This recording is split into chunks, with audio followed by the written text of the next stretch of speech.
Team kill tactic.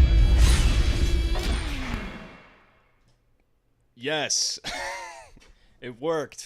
Yes, this one worked. Yeah, a bit of So today, um, welcome to the piss archives, where we'll be taking a piss and shit on anything that we talk about, because this is where I take a piss. Literally speaking, or not literally speaking, but I will be taking a piss.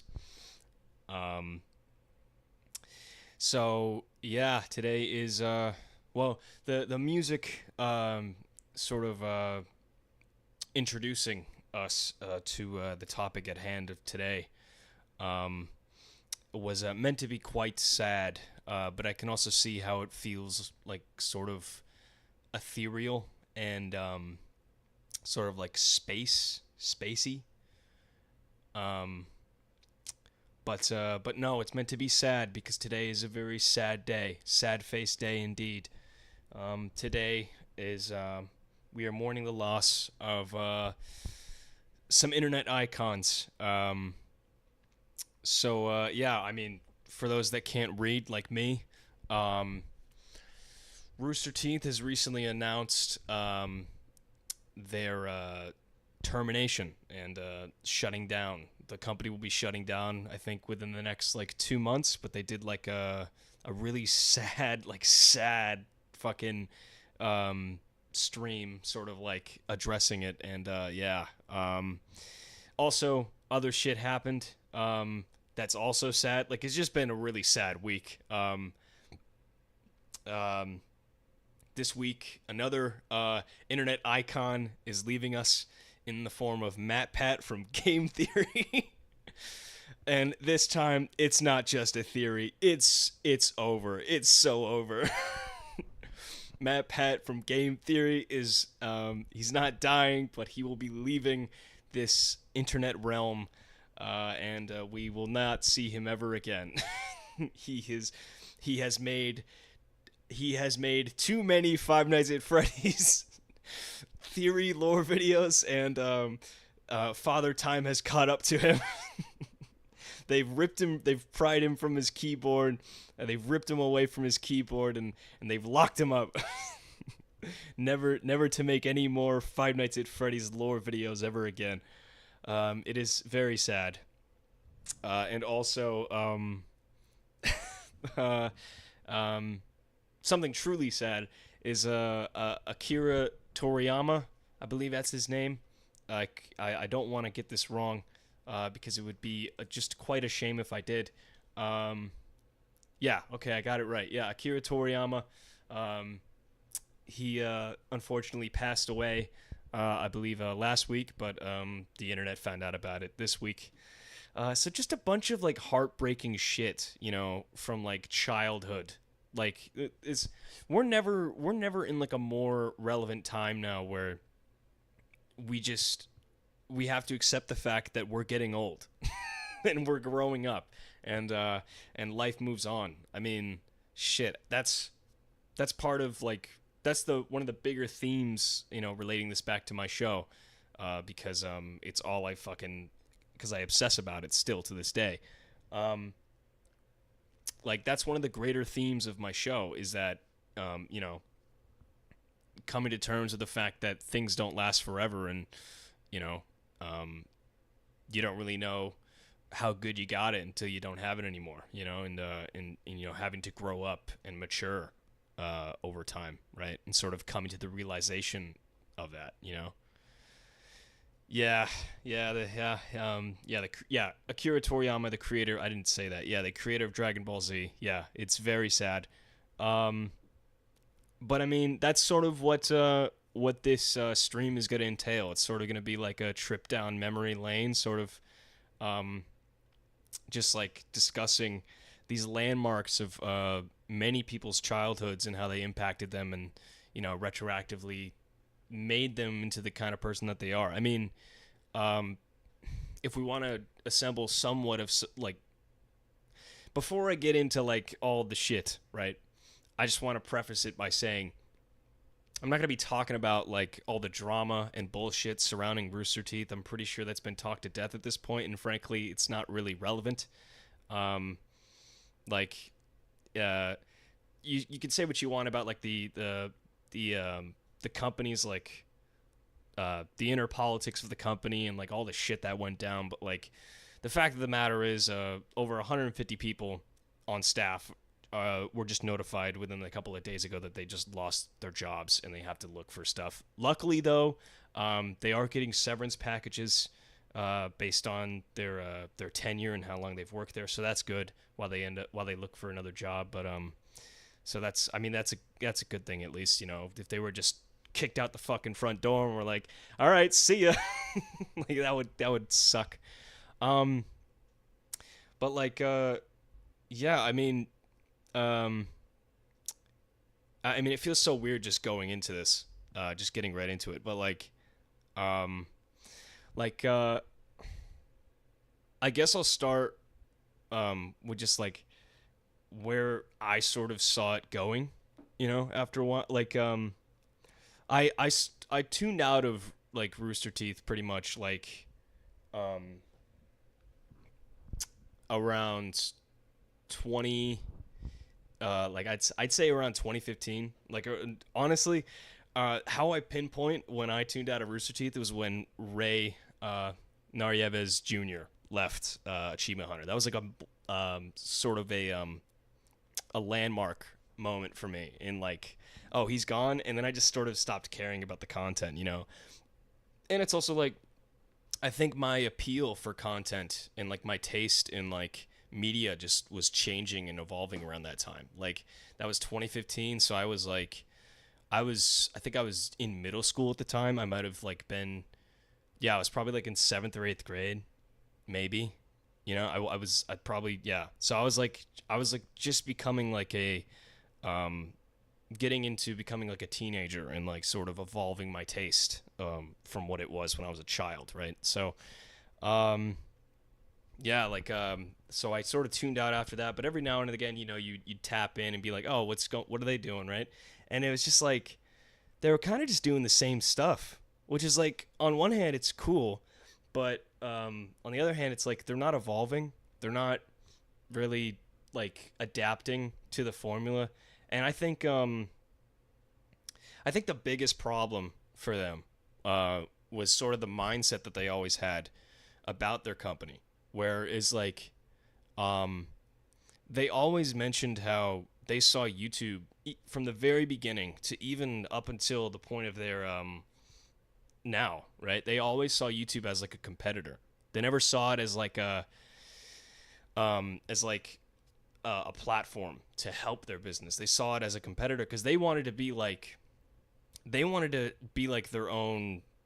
Essentially, they wanted to be like their own streaming service. They wanted to be like Netflix. They wanted to be a content hosting platform. And Machinima was the same way. Ironically, Machinima was the exact same way. They had like their own website where they were hosting all their content, but they were also hosting it on YouTube as well. YouTube just happened to get more views because obviously it was more accessible and it was more popular. But they were working against, they in their minds they were like, we want to build this company with a bunch of like back end content, right? So then we can sell it off to like Warner Brothers or whatever, and that's what they ended up doing.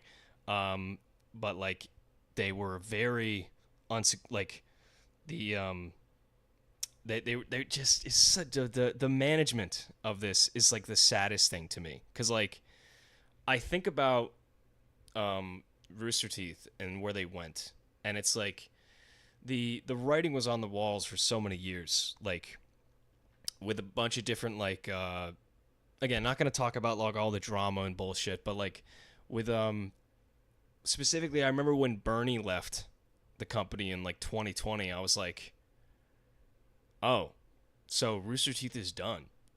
like not to say that like, oh, the company couldn't continue without Bernie, but like he's like the guy. Like he was the guy that sort of felt like he was the glue that was keeping everything together, and he was on like the RT podcast, which is like, I didn't really tune into that as much, but I liked Bernie. I think Bernie was a good guy. and he sort of saw where the company was going, and he bailed, right? And I think, like, I don't know. I just think I think it's hard to sort of like pinpoint exactly what, like, when everything went downhill. Um, and like I don't know. It's just really fucking sad. It's just really sad. You watch that. I tuned into like the live stream that they were doing yesterday, and it was like they were all gathered around on like the podcast set or whatever, and they were all just like, some of them were like sitting on the floor, and like some were sitting in chairs or like leaning up against the wall, and they all had like mics, and they were like gathered around and just like crying. And I was just like, oh man, like, yes, you have to address this, right? But it felt so weird. I don't know, it just felt so weird that like I felt so weird watching that, It felt too personal.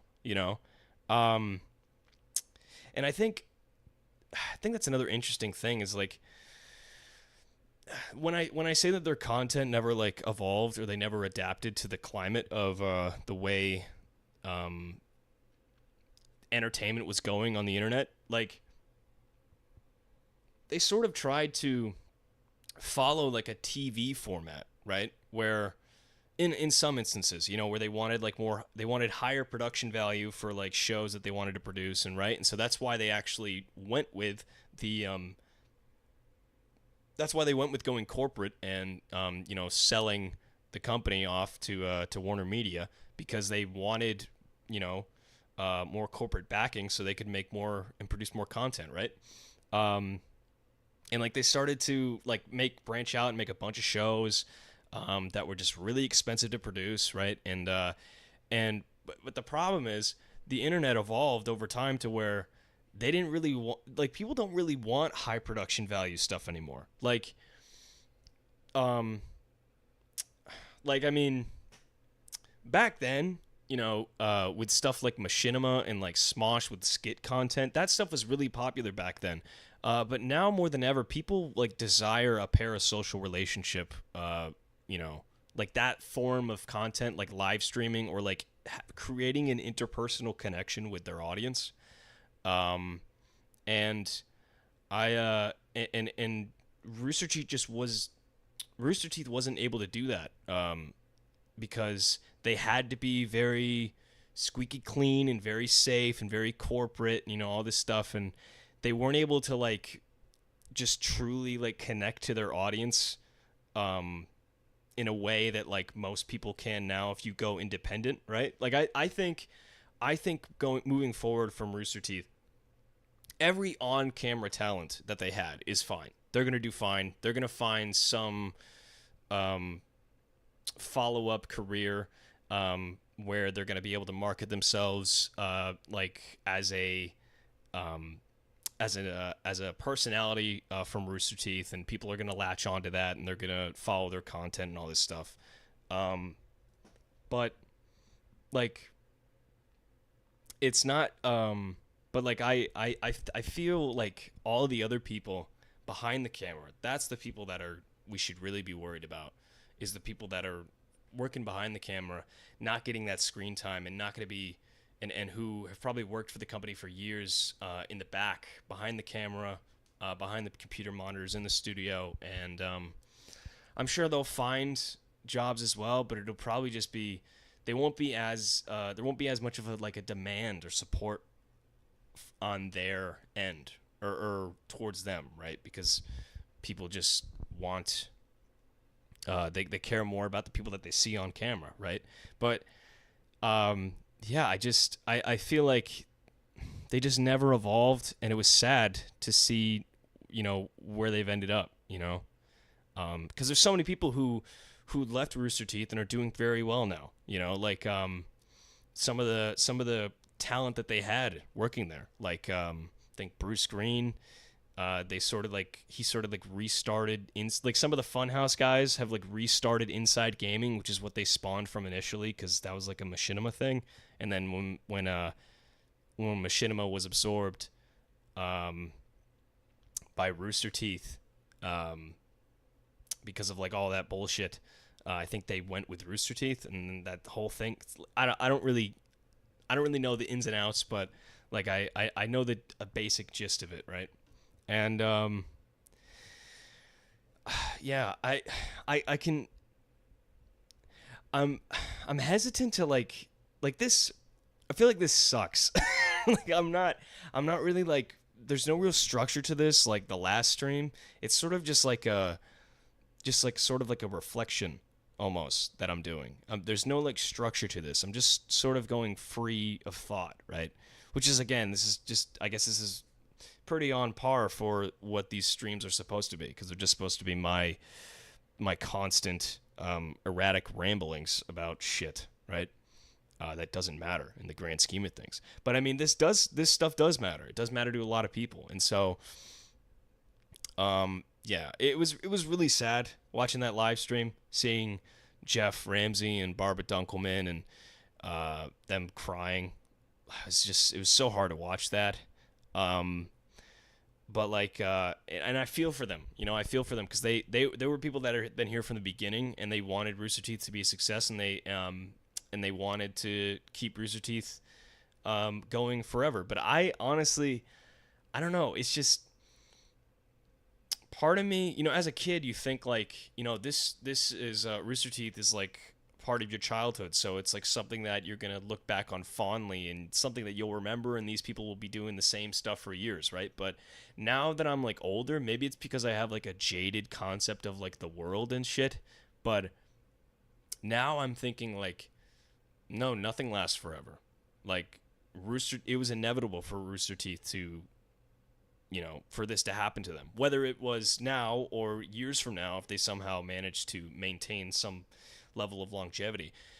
Eventually they were going to run out of steam, because that's just how the internet is, right?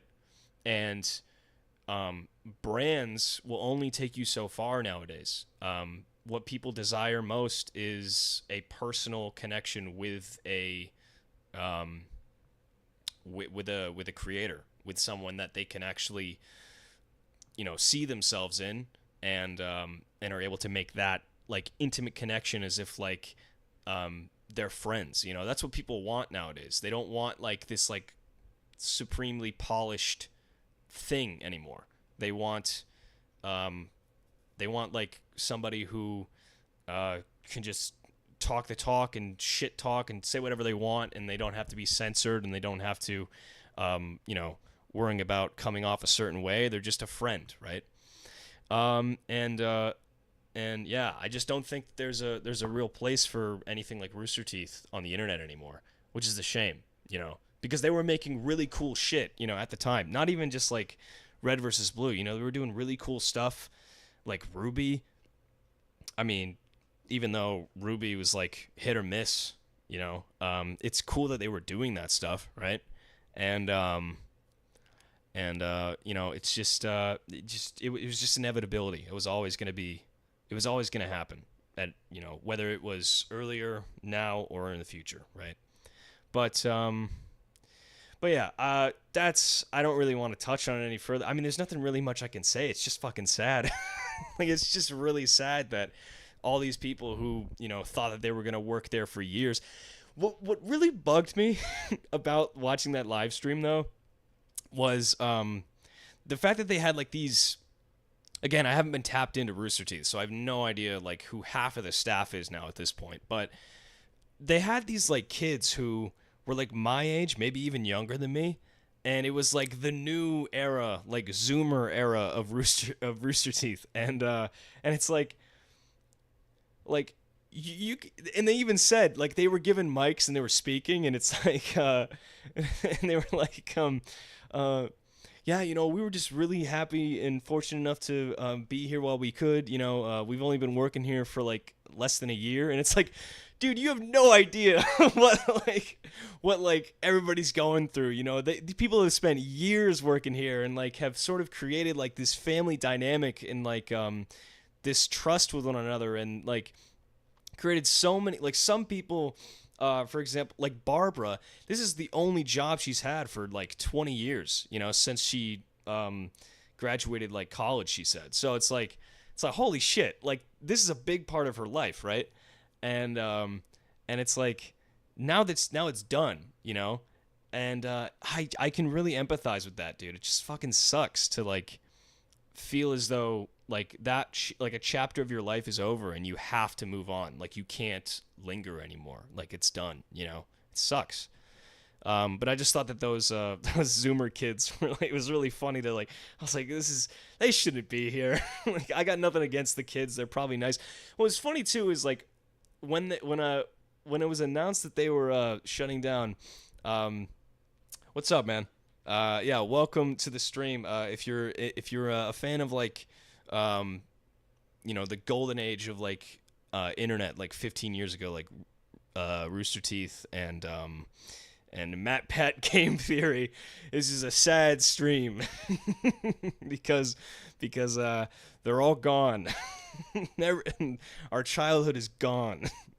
But I saw that like YouTube, like when they announced their the shutdown, I saw that like they were posting like videos from like them in their cars, the Zoomer staff. They were posting videos of them in their cars with like their iPhones and they were like filming from their iPhones on like the dashboard of their car, and they were just sitting there like, yeah, so we got no job. I was like, I don't know. I just found that like kind of humorous, man. I was like, dude, should have been me. It should have been me.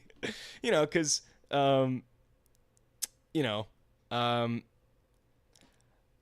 yeah, we're all sad to an extent about this. But to be honest, like, I feel like I'm not the first to say that any kid growing up in like the 2010s, like internet, like early internet days of like, or early YouTube days, I should say, didn't want to at some point work for Rooster Teeth, you know? Like, it just seemed so much fun, especially like when like Red versus Blue and it was in its prime. I was like, holy shit, I would love to write for Red versus Blue, you know? Like, but like, yeah, that sort of leads into what I wanted to, really make this stream about. It's just like looking back on the talking about like the stuff that we remember from that time, like maybe something where we first discovered them and like how they've impacted us now. Like Rooster Teeth was like one of the first channels that I actually watched on YouTube, because I think around the time Halo Reach had just come out, and I was really into that, and so then I was recommended by YouTube. I was recommended Game Fails. And so I watched Game Fails with Jack and Jeff, and that was pretty fun. And I think actually one of my friends told me that his brother was featured on an episode of Game Fails, and I was like, "Holy shit, that's so cool, man!" But yeah, and then you know, after watching Game Fails, then you watch you know their series like Horse, you know. Halo Reach like Horse or whatever, where they'd play like they play through like maps that they either created or like the fans eventually started to make and then for them, and they'd be like obstacle courses, and like it'd basically be like the game of Horse, where you know the first person to score wins, and then the other person gets a letter added to the scoreboard, and whoever spells out Horse loses for that one, right? But like, yeah, and then like obviously Red versus Blue was a big, sort of like a big, like milestone in my childhood. You know, like I'm making machinima now, so of course, like one of the grandfathers of machinima, in Red versus Blue was like a big impact on me. But like, but yeah, I mean, I was like, as someone who grew up on the internet, basically. They were a big part of my life, and yeah, you know, Red versus Blue, if you only watch that, that's fine. It's probably like one of their best products. I think at the time, I think my favorite part of Rooster Teeth honestly was Achievement Hunter, because that was like the closest thing to like what we see now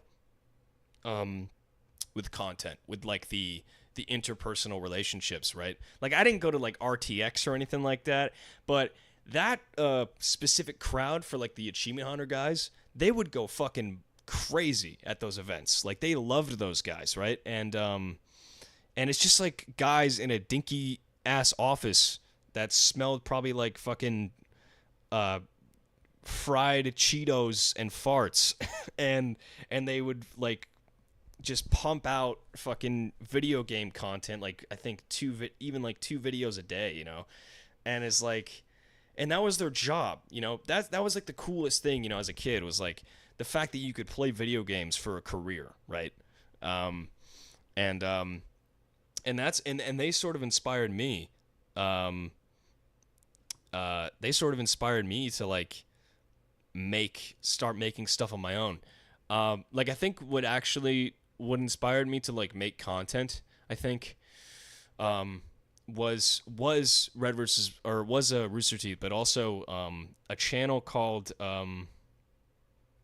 just friends having fun. Yeah, that's like and that's sort of what is missed now, or what was missing with Rooster Teeth, right? Was, for a while, they sort of just like, after they got bought out, it sort of felt like there was a shift, where it was like they were focused more on producing like higher quality content, so that, like, I guess they could appeal to corporate. I think that's it, that, at least that's what it seems like, right? Like, they had to be a lot more squeaky clean, a lot more professional about what they were doing, and they couldn't like just fuck around like they used to, right? You know, I fell into the category of Red vs. Blue being the only thing I enjoyed the most. I did check out other things, but wasn't my thing at the age of 11. Yeah, I get that, you know. Oh, well, because I wasn't like really into like I was into Achievement Hunter, right? Because as a kid, I was like into the gaming stuff, right?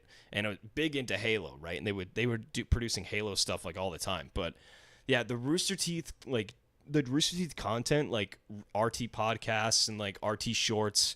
The only thing I really watched like of Rooster Teeth content was Rooster Teeth the animated series, which was like these like animated shorts, like 1 to 2 minutes, where they would like clip things from their podcast and then they'd animate it, which is actually like was like pretty revolutionary at the time. Or yeah, because I mean, now you have like podcast clips now that just go viral, because like there's like they just clip segments from a podcast now, like a Joe Rogan podcast or whatever. So that was actually like a pretty like a thing that they did back then that they were sort of ahead of their time, right?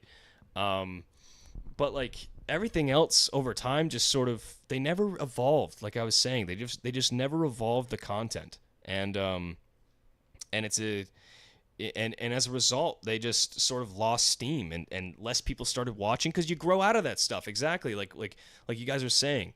Also, RBB taught me plenty creative words as a kid. Yeah. Yeah, when Red vs. Blue was like on Netflix, I was like, holy fuck, this is awesome. This is fucking embarrassing. But I actually, my first relationship, like serious relationship that I had, was like 5 years ago at this point. And we were about to have sex, and you know what you do is you turn on like some like piece of content, you turn on like a movie or like a TV show or like something in the background, right? So it's not like awkward.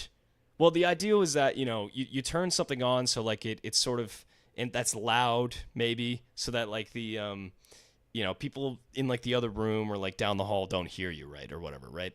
So my fucking dumbass, I know, my dumbass, I think I put on, I think, cause, oh, okay, thank God I'm not the only one.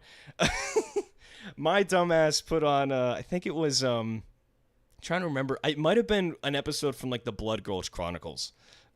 like I think it was maybe like in season 5. I don't know exactly which one. But like but like I put it on and then we start going. And then and then we both just sort of like had this like moment where like in the middle of getting started, we just she just looked at me and I looked at her, and we were both just like, yeah, I'll change it.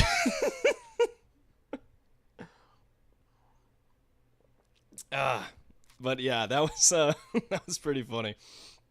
Um, what the fuck? Season 4 for you wait, you mean you fucked to season 4 last week? What? Jesus, man.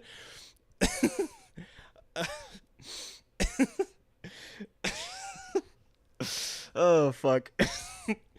Yeah, safe to say though, Rooster Teeth has had a big impact on my life. uh yeah, but um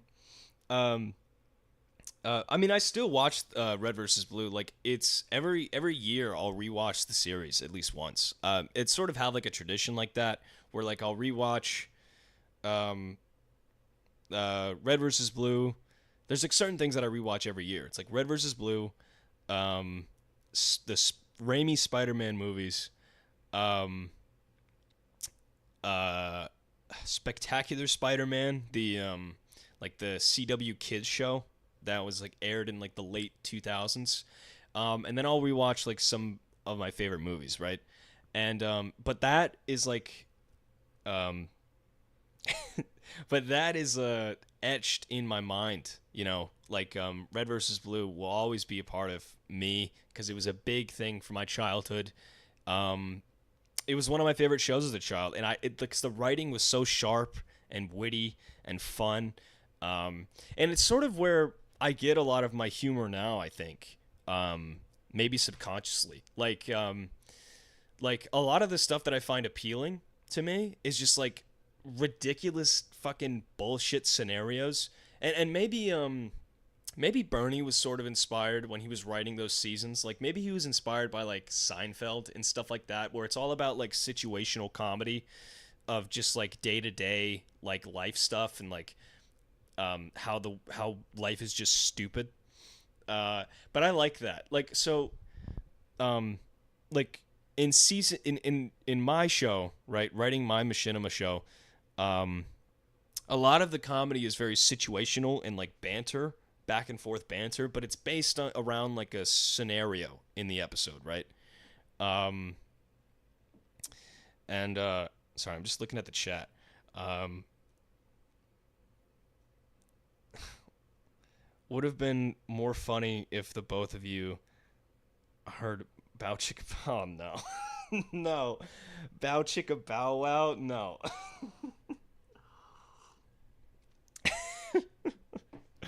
But I mean, yeah, dude. So I've written actually like a television like pilot.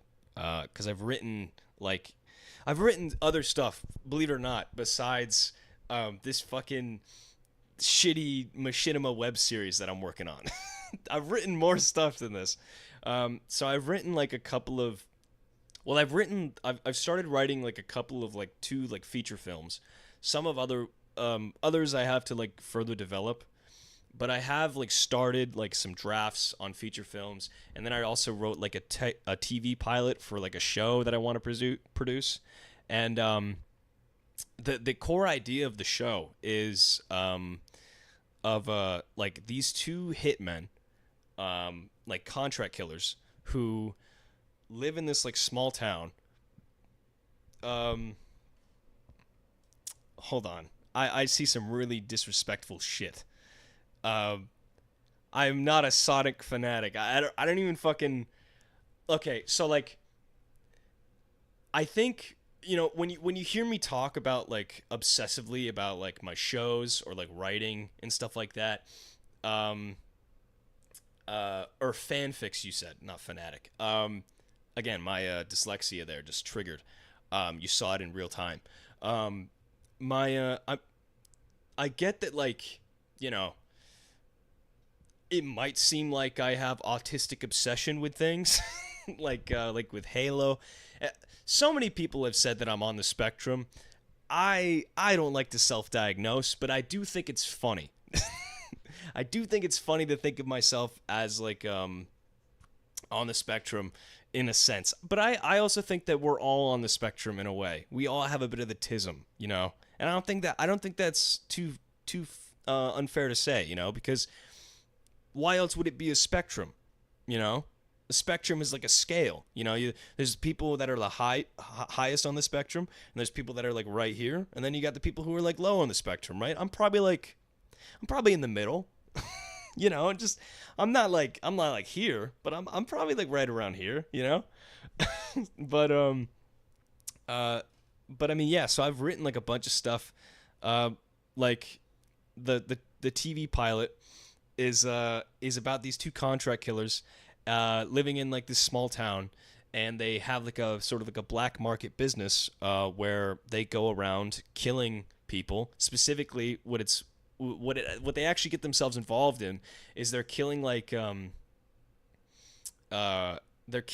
bunch of uh like their main targets are like elderly, like people in like retirement homes, because they're like they're sort of like reasoning behind it is they're like, well, you know, they're already on their way out, so, you know, we might as well just like help them kick the bucket, and so they don't just go out like suffering or whatever from like dementia or something like that, you know. So they have sort of like a morality to them, you know. They're not just complete pieces of shit. I mean, you know.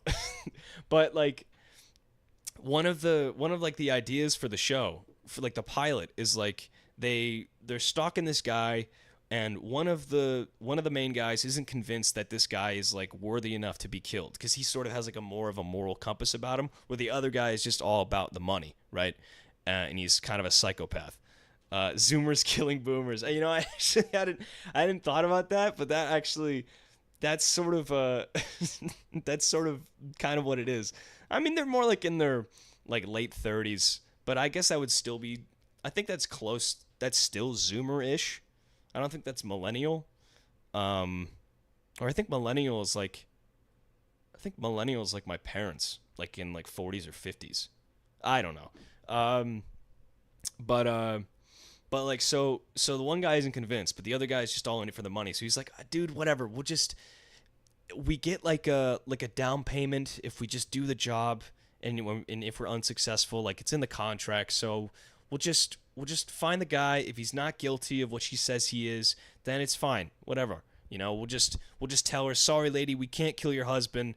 You know, even though he's cheating on you, which is the reason why she wants him to die. She's like this fucking like old ass woman where she's like, I want you to kill my bastard of a husband. He's a cheating bastard and he needs to go down. And so he's like, they're like, okay, fine, we'll get like evidence, we'll take photos of him. You know, if he is because the guy isn't even like convinced that he's cheating. He's like he's probably just smells that way because there's somebody that goes to the bar like often using like heavy perfume. So he's like, whatever. So they go and they track him down. They put a tracker in his coat, and they go and they track him to like this playground. And there's like a bunch of jokes in this scene specifically. Like one of the jokes is that the guy says like, you know, creeps like this, you know, they want to act out in plain sight or something like that. And so like, you know, the idea of him calling them a creep, but he's like using binoculars and like scouting around for the old man in a child's like playground. So he looks very suspicious, right?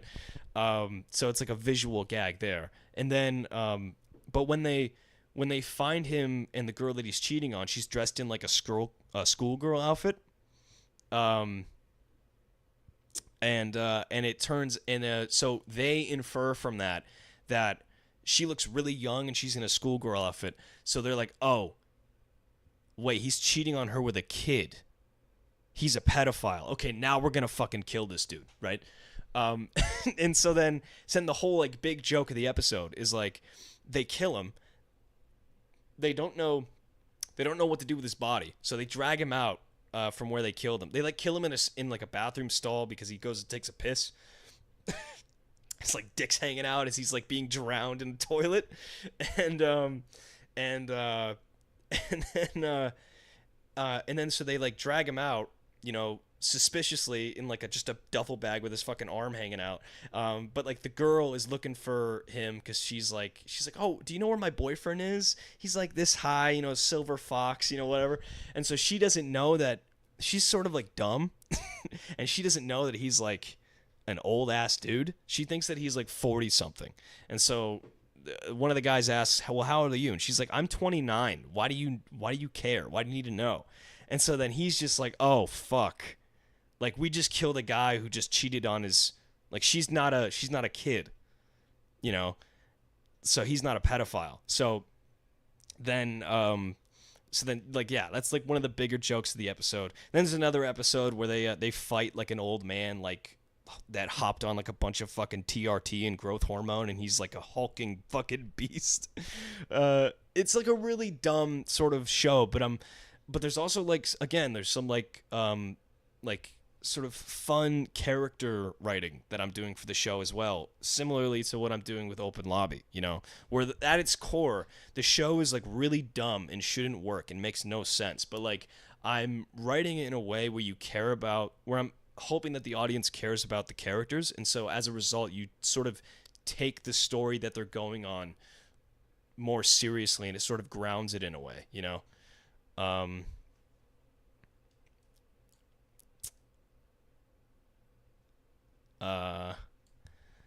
the lesson is that short people exist.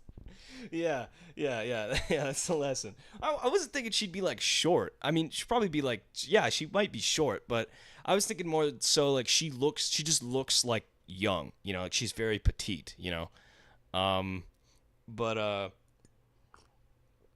yeah, but no, so I feel like subconsciously maybe Red versus Blue and Rooster Teeth, like their sort of humor like that maybe might have sort of developed my brain into thinking like that, where I just come up with like these just sort of bizarre scenarios in my head that make me laugh. Like sometimes, like if you hung out with me, you might think that I'm like, I have like a problem.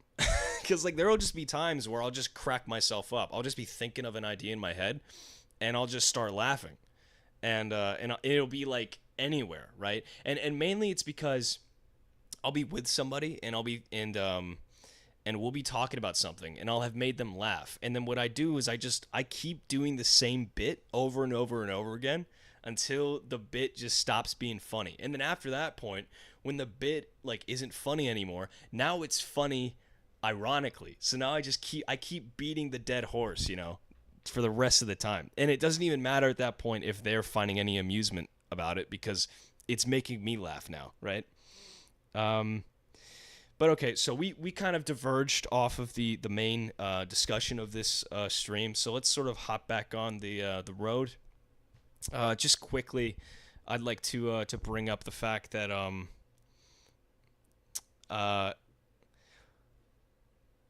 bro, relax. I'm not weird.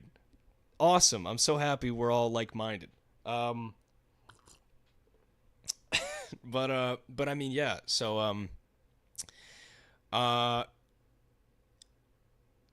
long as I'm laughing, the homie's laughing. Right, exactly. Yeah. And I don't even give it. There was a bit that I was doing at so I went to like Halloween Horror Nights. So for those that don't know, I live in Florida. I want to get out of here. I fucking hate Florida. I've been here way too long. I want to leave. I'm more of like a northern spirit. Put me in the snow, dude. I fucking thrive. In the mountains or some shit, golden, right? But so I went to Halloween Horror Nights in Universal for my friend's birthday, and I just kept doing this bit. Like I don't know why I started doing it, but I just found it funny. Where like we'd have to wait in these long ass lines. Yeah, it is. We are just slowly fucking sinking to the bottom of the ocean here. So I'm hoping to get out of here in like the next 5 years before we actually like submerge and just become Atlantis, or we become or we become like what do you call it? We're Rapture from BioShock, which is like this underwater fucking oasis. Yeah, dude. Temperatures just rose here recently, so now it's just. Before it was like we had like a nice cold front, so like there was like some nice cool breeze, and now it's like there's just hot air is just being brushed. Florida's humidity is ridiculous. Like I walked outside, like I'm in my house. I have air conditioning on. The reason why I chose to wear this shirt is so you don't see my fucking pit stains. I have fucking like sweat. You can kind of see it there, but I'm like I constantly sweat. I'm just like a naturally like warm person. It's always been an issue for me. And that's also why I fucking hate when a woman wants to like spoon whatever the fuck in bed, because for some reason every fucking woman I've been with, they've always been like complete opposites of me in terms of like they're always fucking cold, right? And then I'm always fucking hot.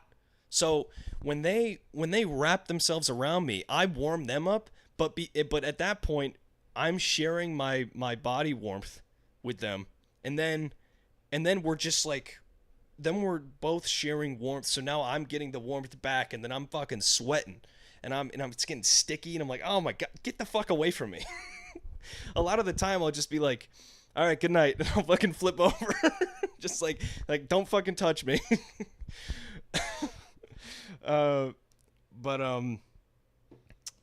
Fuck, dude, what was I talking about? You guys got me talking about Florida. This is not a Florida hate stream. This is supposed to be a sad stream. A sad stream. This isn't supposed to be me ripping on Florida. Yeah, but Texas, I feel like Texas is fine though, because it's just sunny, so it's just like desert. Like dry desert is better than a humid desert, right?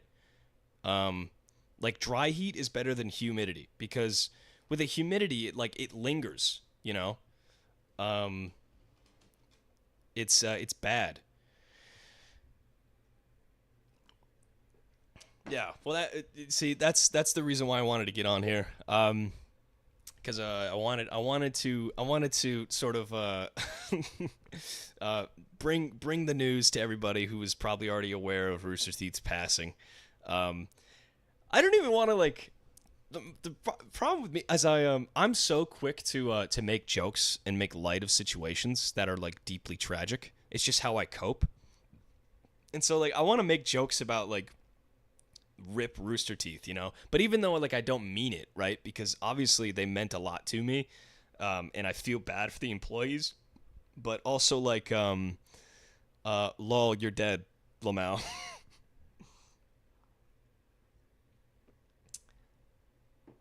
Yeah, dude. Florida is fucking just, it is a fucking shithole.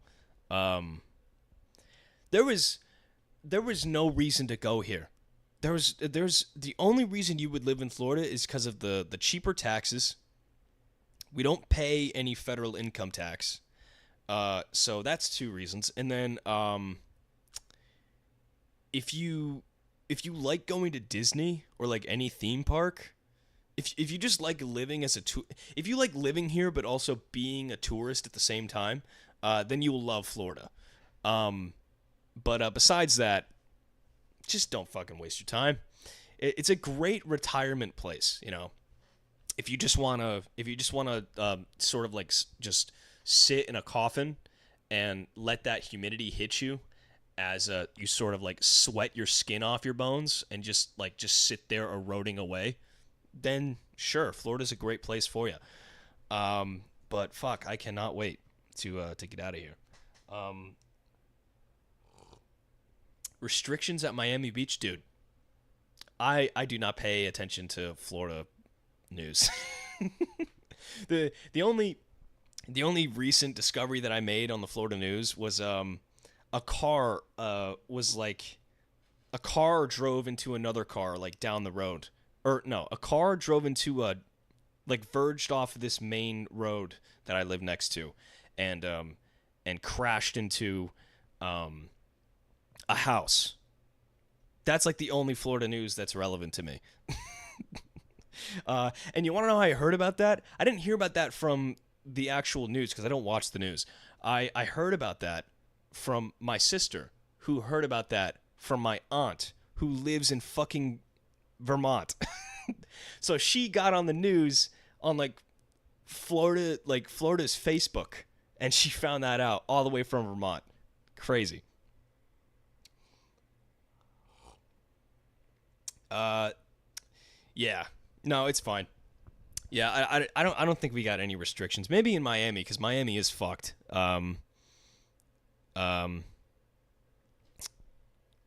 Yeah, Miami does is pretty wild. I would not go there. No. My friend was like, dude, we should totally at some point go to Miami and check out the because I watch UFC. I'm a fan of the UFC. And so he's like, dude, we should totally go to a Miami card one of these days. I'm like, fuck that. I don't give a shit if I'm 3 hours away from Miami and we could just go there for a night. I am not fucking trying any of that shit. The only city that I could see myself living in, I honestly would love to live in a very high crime rate city. You know? If I could live in Chicago or Philadelphia, I would thrive. Because at that point, I feel like once you fear for your life so many times, throughout your day to day, you eventually just stop caring, right? You're just oh, well, you turn the wrong corner onto a dark alleyway. It's oh, well, this is it. You just kind of come to accept the fact that your life is fragile, right? And so if you're confronted with that every day, you're gonna eventually be okay with it, right? I don't know. Reasonably, I would probably like to live in Detroit. Yeah, Detroit. I feel like Detroit is overhyped, though. I don't think Detroit is as I don't think Detroit is as bad as people think. I mean, yeah, it's bad, but I don't know. I don't think it's as bad as fucking Chicago, you know. Also, I have this weird habit of exactly cheap living because there's a low survival rate, dude. That's because why the fuck would you want to live in Florida where you're surrounded by a bunch of fucking old people that are gonna die in 20 years, but they think they're entitled to life because they've lived here for so long, when you could live in fucking Chicago where your odds of surviving day to day every time you walk out the door decrease by 10%, you know? Why fucking waste your time here dealing with fucking old people when you could just fucking live in a place where your life is the only controlled variable in the experiment is fuck.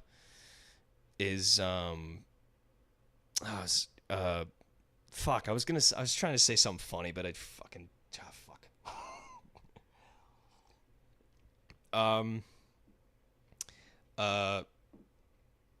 But yeah.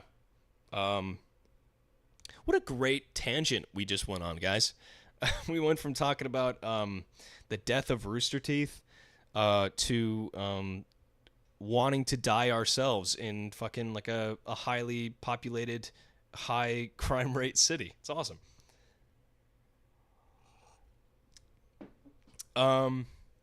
But yeah, so one last thing about old people. I deal with them so much, so I have to. I used to work at at a grocery store, and I would deal with old people all the time. And one of my biggest like grievances with them is the fact that, dude, if you're too old and too decrepit to be able to to where you can't shop for yourself, like shop for necessities like food, or you have to drive on one of those fucking like go-karts with the with the fucking cart in the front, where you just drive alongside the rows and just like throw shit in there. Then like, in my opinion, if that was me, if I was in that situation where like, there was a guy at my gym today where like I walk like I have a pretty fast pace when I walk relatively to other people. I've been told that. Because I got that city mentality, even though I'm from the mountains. See, that's the question I'm getting to. Yeah, so like, you know, if I have to like stumble, if I'm like stumbling, where like I'm sort of like hitching as I walk, and I'm walking like 1 foot, like I'm walking like that fucking snow wizard from Santa Claus is Coming to Town. You guys remember that fucking 1960 stop motion like sort of classic Christmas movie where he's like teaching the fucking snow wizard how to walk, and he's like, you put 1 foot in front of the other. If I'm walking like that, dude, then just blow my brains out. Just take a fucking double barrel to the back of my skull and just fucking let it rip, because I do not want to live like that. I don't want to live where I'm constantly pampered by people. If I can't do shit on my own when I get older, then that's it. That's just a clue that like, all right, just put the fucking needle in my arm and let me go to sleep. You know, like I don't want to fucking deal. I don't want to feel like, I don't want to be treated like a fucking baby. I was a baby. I don't remember being a baby. You want to know why? Because I was a fucking baby. I was wearing diapers and I didn't even know how to walk. I don't want to feel like that when I'm fucking old. When I'm like, when I have all this experience and all this wisdom, I don't want to regress back to a baby, you know? I don't know. It's just me.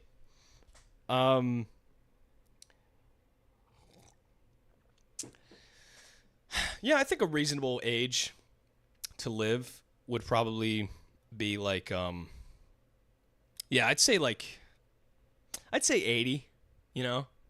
I think I might be fortunate enough to live pretty long.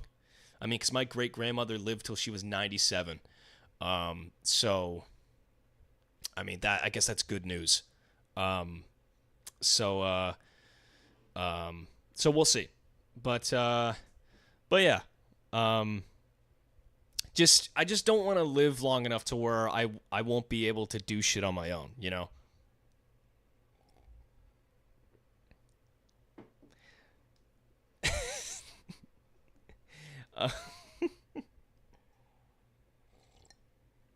Yeah.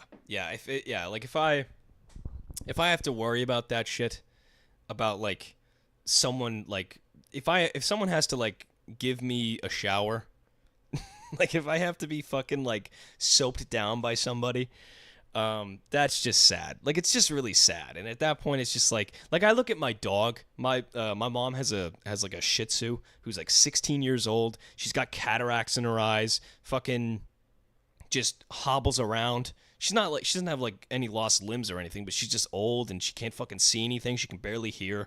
She can only use like her taste buds and her nose for like scent, right? And it's like, dude, just let her go. Like she's not doing anything. Like her day to day is just spent in almost eternal darkness. Like, come on, what are we doing? Let's give her a good send off, you know?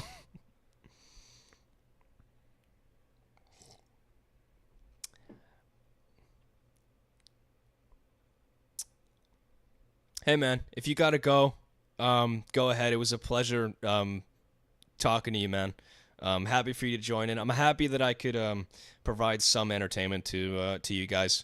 Like I don't think I'm gonna be on much longer anyway. Maybe another hour. because I got a few more things I want to talk about, but I think we're having a pretty good time here. This is fun. Thank you guys for showing up here. Worried about your literal shit is funny, bro. Yeah. All right. Now we're done with the topic of death and decay. Let's move on to something else. Something that will revitalize this country and this great nation. So for those of you that don't know,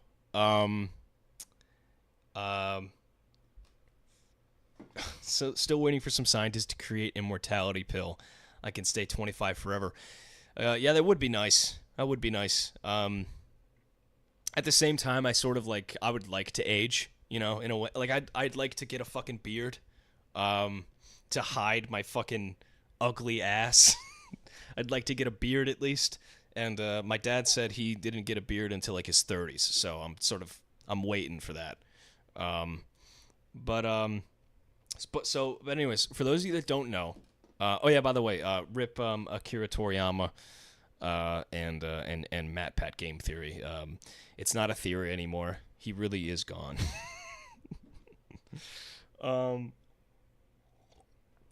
It's not I can't wait for all, like, the meme. I think I've seen some memes at this point where it's like people are just like crying and it's like, it's not a theory. It's real life. He's gone. But yeah, so anyways, Marty O'Donnell, for those that don't know, he's the composer of the scores for the original Halo games, right, that were helmed by Bungie, right? He did some work for Destiny, and then he did some, like, sort of independent work before, like, retiring, I think 3 years ago. But now my man is running for Congress. It's fucking shocking. He just came out with that this week, that he was running for Congress. I know, man. The FNAF lore. gonna miss that, dude. I had a funny bit in the opening of this stream. I was like talking about how that, like, the FBI, like, ripped him away from his keyboard.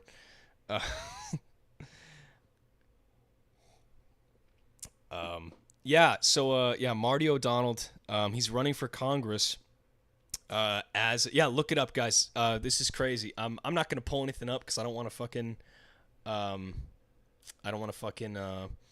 have to deal with that shit right now. But yeah, he's running for Congress in the state of Nevada. As a Republican, a representative of the Republican Party, right? What I'm interested in is hearing about just his takes on things, right? Because I don't really like identify myself in either party. Frankly, I find the concept of division of political parties to be fucking stupid. I think that I mean, there are, like, right and left extremists, but for the most part, not everybody who's liberal or everybody who's conservative are going to have completely 100% aligning conservative and liberal values. Everybody's going to sort of have, like, a mix of both, right? And so I feel like it's stupid to divide a country by two different parties to where, like, oh, are you more left leaning or right leaning? Okay, then you have to be left or right. You can't fucking you can't dibble in both, you can't dip your hands in both, I think it's really stupid. But didn't really want to talk about politics, right? Because frankly, I think politics, yeah, they're kind of just, it's not really that interesting to talk about. But I just did want to bring that up because I thought you guys would have known. That's pretty crazy that none of you guys knew about this. Yeah. So yeah, Marty O'Donnell is running for Congress in the state of Nevada. When he uploaded that video, I was like, what the fuck? Like, no fucking way. Because I'm subscribed to his YouTube channel, and he also announced it on his, like, Discord server, which is, like, crazy thing to fucking just like drop on your Discord, like, hey guys, we're running for Congress. Oh shit. Um, yeah. Red versus blue, exactly. Yeah, yeah, yeah. And that's the another thing that you can take away from that show. The fact that political division is so stupid. That like those armies in the show had no reason to be fighting. They were just told that they had to fight each other, and then it's like okay, well I guess that's what we got to do, you know. Um, but yeah, so I guess I mean we could. I have some other topics from like from the last week's stream that I didn't get to touch on, but I don't know if it's like they're like relevant anymore.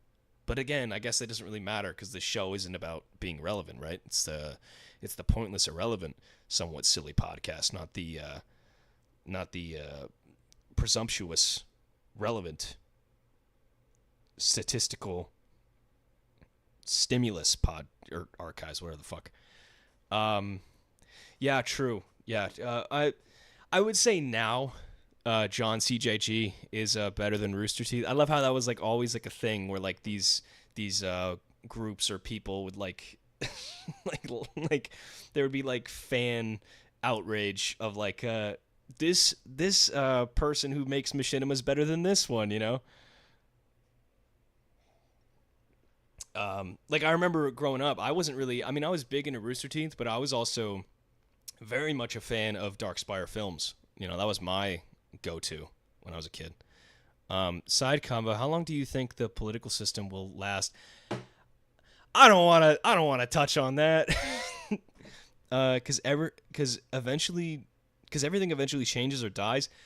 Yeah, but we've had this political system for so long. You know, like we've had, you know, the right and the left, the Democrat and the Republican. We've had that dynamic for so long. I don't think that's ever gonna go away. I think that's always gonna be a thing. You know, because I don't see the country ever changing that. You know. But again, I'm not the type of person to ask. I don't really pay too much attention to that stuff. So I can't. I'm not really the person to be asking that question. I just think politics are. I just think the political division is stupid, and I think we should just all get along. The same thing with like politics and religion. I think that like we should all just be able to believe what we want to believe. Like the religion thing is even more dumb. The fact that people like go against each other and like there's like hate crimes based on religion. It's like what are we doing?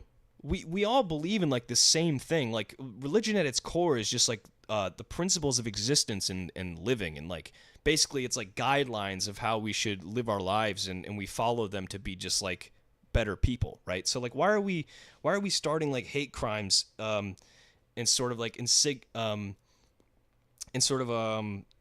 signifying that, oh, our religion is the only one and it's superior. Like I just hate that extremist bullshit, you know.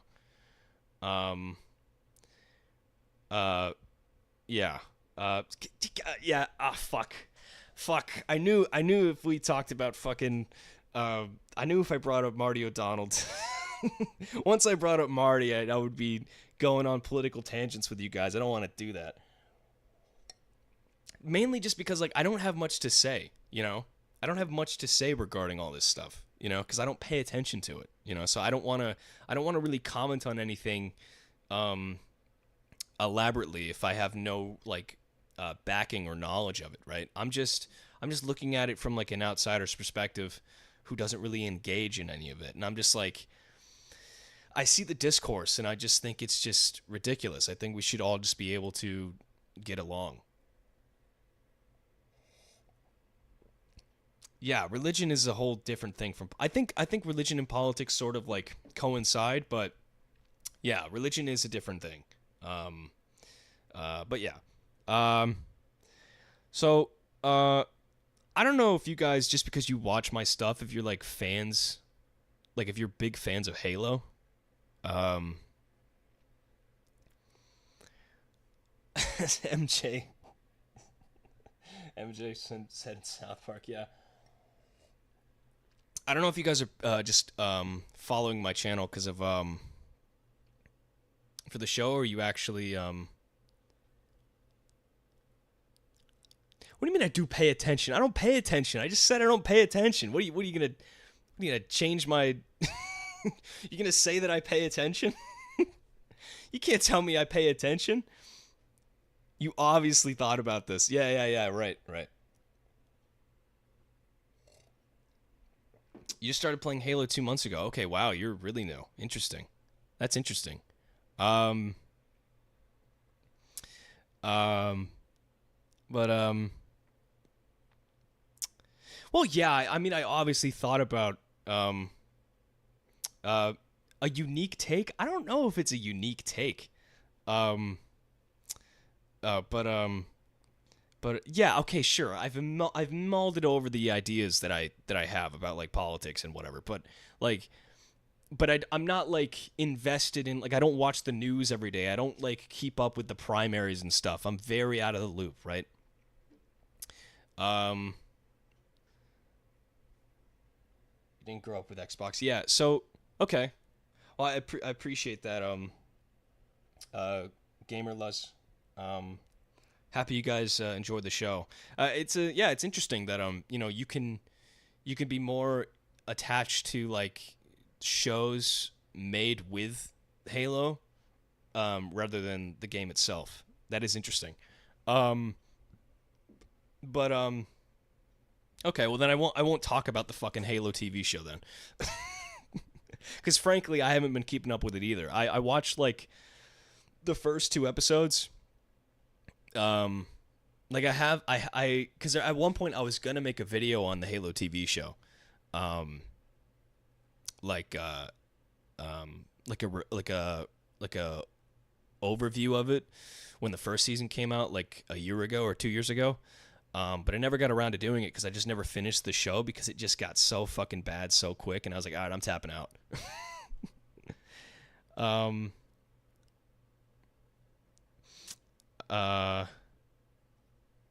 And my take isn't brought up a lot.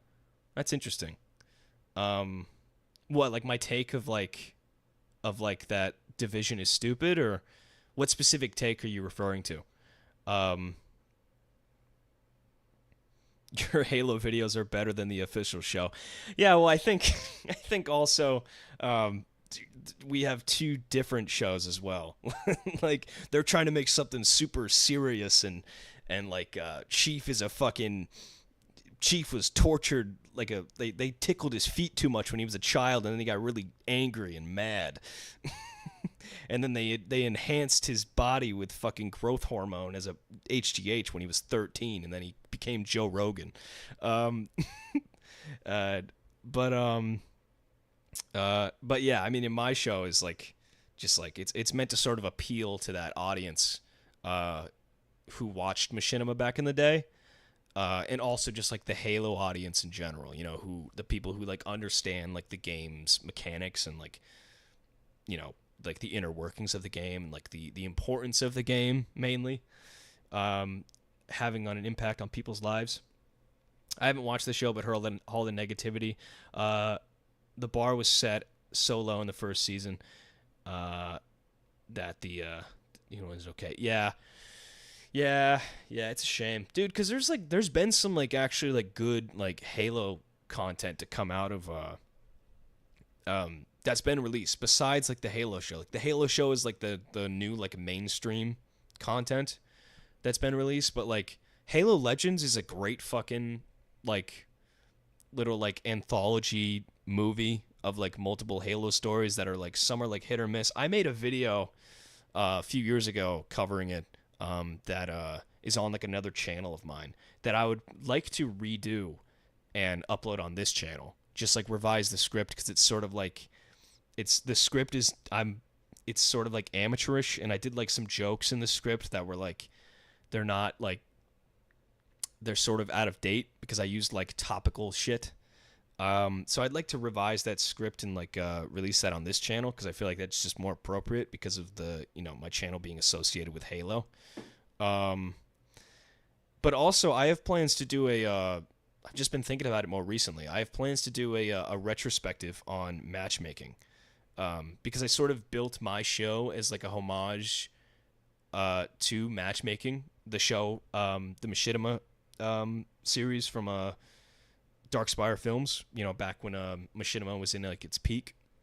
So I'd like to do like a retrospective on that show, and talk about like, maybe talk about like, what works, what doesn't, what inspired me about it. And like the main thing that I find so interesting about the show is the way like the ending came together, because what I liked about their show is it felt very organic, and it felt like just some friends like fucking around and just making dumb shit, but then sort of like building up, like as the show went on, there you could see their skills in like filmmaking get better and better. And then they were starting to like actually incorporate like storylines with characters and stuff, and like giving the characters depth, like Travis and the bulldozer. Even though it's stupid, and it's funny, right? And it's meant to be dumb. It's still like they're still like stretching the bounds of like what they were able to do, and they were improving on their skills, right? And so then when they continued the series and they did like season 2, there was like a big gap between like episodes, because they just sort of lost steam, and they didn't really want to continue working on the show.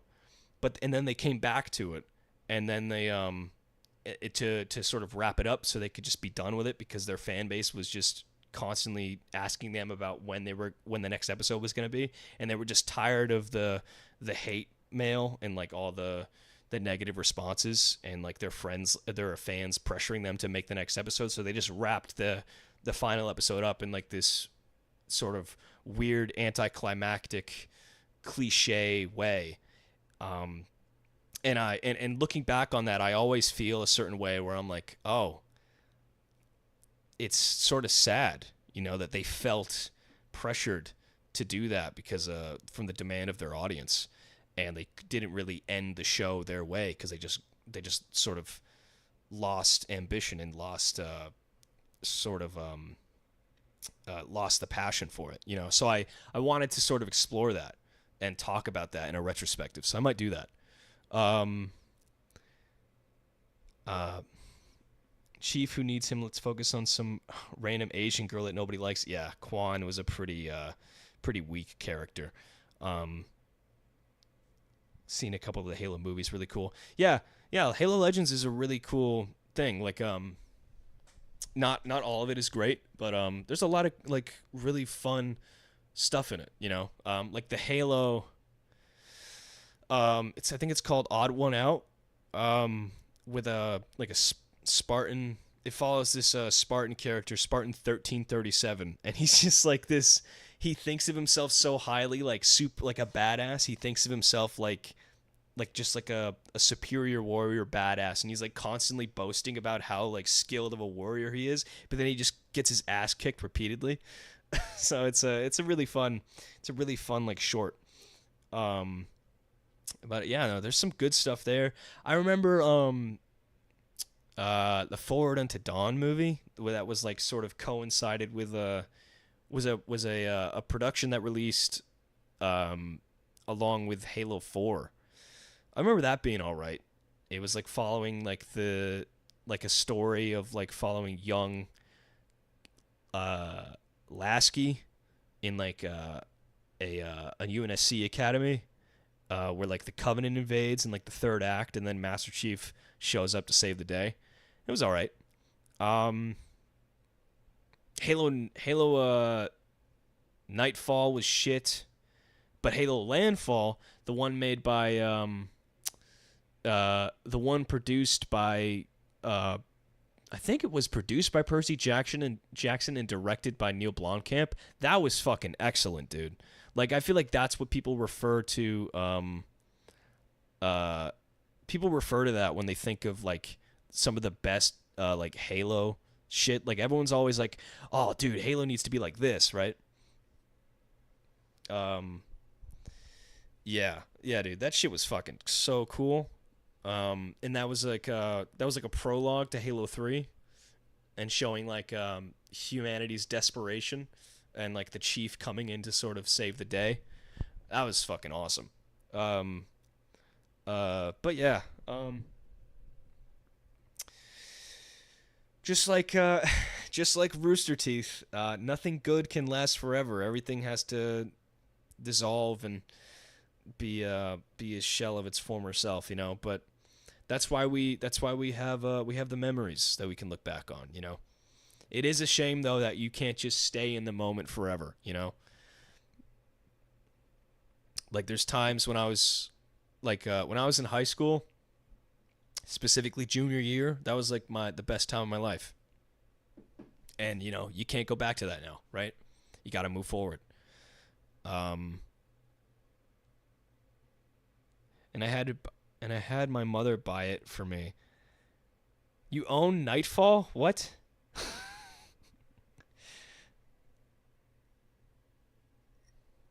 Yeah, dude, the Believe campaign for Halo 3 was awesome. That I've still never seen anything in terms of media, like marketing campaigns have never compared to that for me. That is still like peak marketing. I've never seen anything since that sort of reaches that level of fucking hype that marketing campaign brought, right? They were cooking. They were cooking there, you know? Yeah, it was fucking awesome. The Believe campaign, and all the different marketing material that released from that was so cool. These fucking Zoomers, these fucking Fortnite kids, they don't get it. They'll never get it. They don't fucking understand. They don't fucking understand how fucking lucky they are and how good they got it now, you know? I actually feel bad for the fucking Fortnite kids now because it seems as though everybody now they sort of they think we're fucking stupid. They think that they can just take advantage of us, like with all these fucking Fortnite kids now. They think that they can take advantage of us as gamers, and they think that they can just be like they can just throw a fucking AAA title that's like fucking half baked out the door and think that we'll just chew it up, you know. And the thing is, most people will, because most people are fucking dumb. Most people don't have standards. Most people are just like, oh, I recognize that property. Hell yeah. Let me fucking pay full price, $70 for this fucking piece of shit that's buggy as fuck and is unpolished and unfinished and is lacking, features that, 10 years ago were like at launch for some games, you know? Yeah, dude. Dude, when they put Master Chief in Fortnite, like around the time when Infinite was supposed to release and like they had to delay it a year, but all the marketing was already set up for that. That was fucking a shit show because they had Master Chief in Fortnite, Master Chief in Rainbow Six Siege, and my dumbass was like, you know what? I might buy this. I might just buy it. Like I remember downloading Fortnite, to get the skin, and then I got to the fucking marketplace. I got to the store tab on Fortnite, and I was about to hit the fucking add B-Bucks to the account button. And I was like, what the fuck am I doing? Like I had like a sudden like flash where I was like, wait, no, what the fuck?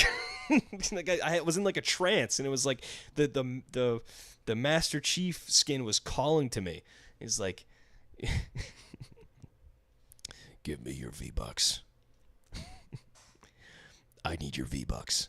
You know, it's fucking. And now they got fucking Solid Snake and fucking Raiden in there. The memes about Solid Snake being in the game is really funny though. Like the Fortnite has changed. It's no longer about being MLG or Bush Strats. It's an endless series of build battles. It's so stupid. They did add Blood Gulch to Fortnite, didn't they? Wasn't that like a fucking play mode or some shit? I think it might have just been. I don't know if they added Blood Gulch to Fortnite. It might have just been like a marketing thing. But that was really weird to like see. You know what's so weird? Red versus Blue has sort of like been with Halo from the beginning, right? Pretty much. And they've always been sort of like part of their marketing. Like they would like do like PSAs and shit. I feel like less like recently. Like recently sort of 343 has sort of catered less and less to the community. I'd say in some aspects, and at least the machinima community, like the map builders and stuff like that. I mean, they've added like crazy like advancements in Forge mode, where basically now it's like an actual like map editor, or a map maker, instead of what it was before, which was like a map editor where you could just place some fucking boxes around. In its infancy, but now it's like a full-fledged like map maker with like where you can add like AI and shit and like basically make custom missions. It's pretty fucking cool, right? But like they've sort of like taken away features that are like meant for machinima. Like in Infinite, you can't even fucking lower the weapon of your player like with a button combo. You have to in the code of the game, you have to like put a command in that lowers the weapon, right? It's like they've sort of just taken away from that. They've sort of catered less to that sort of like aspect of the community and sort of segregated them from everybody else. And I mean, and so like what I was saying with like Red versus Blue and how they were sort of tied with the Halo brand for so long is like now with Rooster Teeth being gone, you know, when the next Halo comes out, we're not gonna see like a fucking a Red versus Blue PSA where they're like the new Halo is coming out and I think it looks great, you know, like, and then you know, that's Griff or whatever. And then, you know, and Simmons is like, I'm a nerd. I don't know. But yeah, it's just gonna be interesting now going forward, you know, with them gone. Even though it wasn't, you know, I'm a Halo fan, but I'm not as like big of a fan of like the newer releases now. Like I played Halo 4 when it came out and it was all right, and then when Halo 5 came out, I was just completely fucking just stepped away from the franchise. And then when Halo Infinite came out, I played it when it first came out, and it was fun, but it was lacking so many core features that I expect from a launch title of a Halo game, or so many features that I would have expected at launch, you know, and so I just stopped playing it after a while, and I haven't played it since because even though I know people now are saying that it's good, you know, like it's actually playable now, like there's a lot, the game is rich with features, but I just don't play it I'm not playing it right now because I don't know, I just don't really have a reason to, right? I don't have any drive to play it. But I play MCC because most of the time you can still get like a full lobby of players, and every once in a while you'll get a player on a mic that has an open mic that isn't just fucking playing music for the other speakers or like sitting at a fucking kitchen table eating dinner with their family, you know. Like every once in a while you'll actually be able to talk to a fucking human being, you know, and that's nice. Yeah, that's the thing about the final season with Red vs. Blue is that's sort of like that's sort of up in the air. I mean, they didn't even give like they couldn't even give like a confirmation as to like if the season will be completed. Like they in like an article that came out, they sort of like touched on it briefly, but like they didn't mention like, oh, like when the release date is going to be, or like if they're going to be able to finish it. Like there's certain shows that they mentioned that were in production that are still set to release, but in terms of like the release date for Red vs. Blue, I don't even know if that shit's coming out, you know. So I don't even know. And that was the other thing too, when they announced the new season of Red vs. Blue coming out, back in like I think it was summer of last year, when they announced the new season, I was like, what the fuck? Like, and then I checked and they said that they were going to release it on using their first membership program. And I was like, oh man, like this is so sad. Like, you know, the fact that they're taking away from like their core audience, like my biggest problem with it, I think there's a comment that I left on the video of the announcement trailer. my biggest problem with that at the time was that they're taking away from like a core audience. Like again, and this goes back to my whole point earlier in the stream where I was talking about how they saw YouTube as like a competitor. It's like they're prioritizing their first membership program, one because the company wasn't making a lot of money, and so this is like a last ditch effort to sort of like wrangle in some like monetization for their website, right? But also it's just YouTube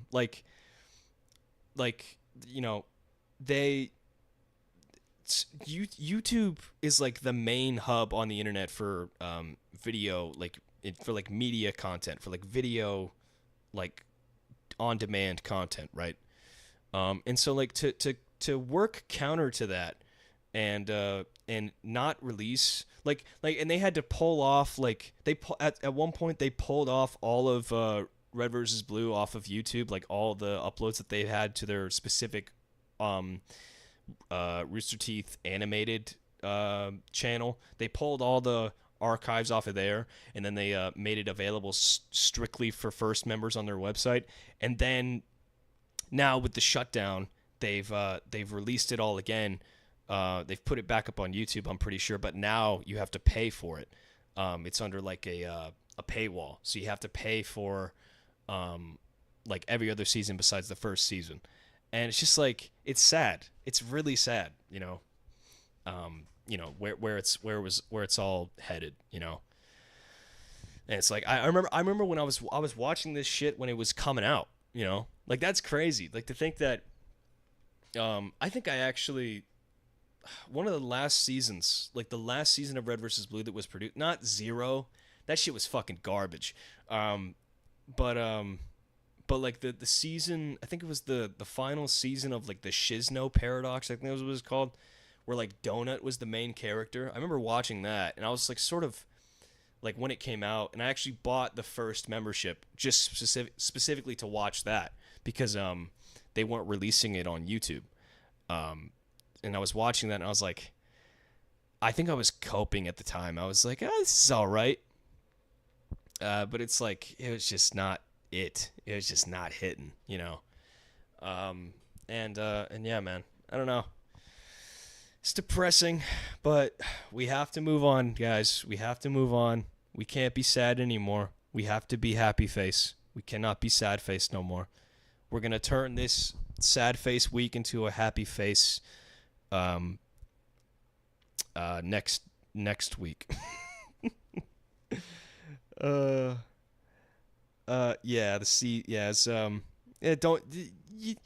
really don't have to remember anything from that season. Don't worry about it. Yeah, I mean, all the other shit I have here in terms of topics is pretty irrelevant. I was gonna talk about like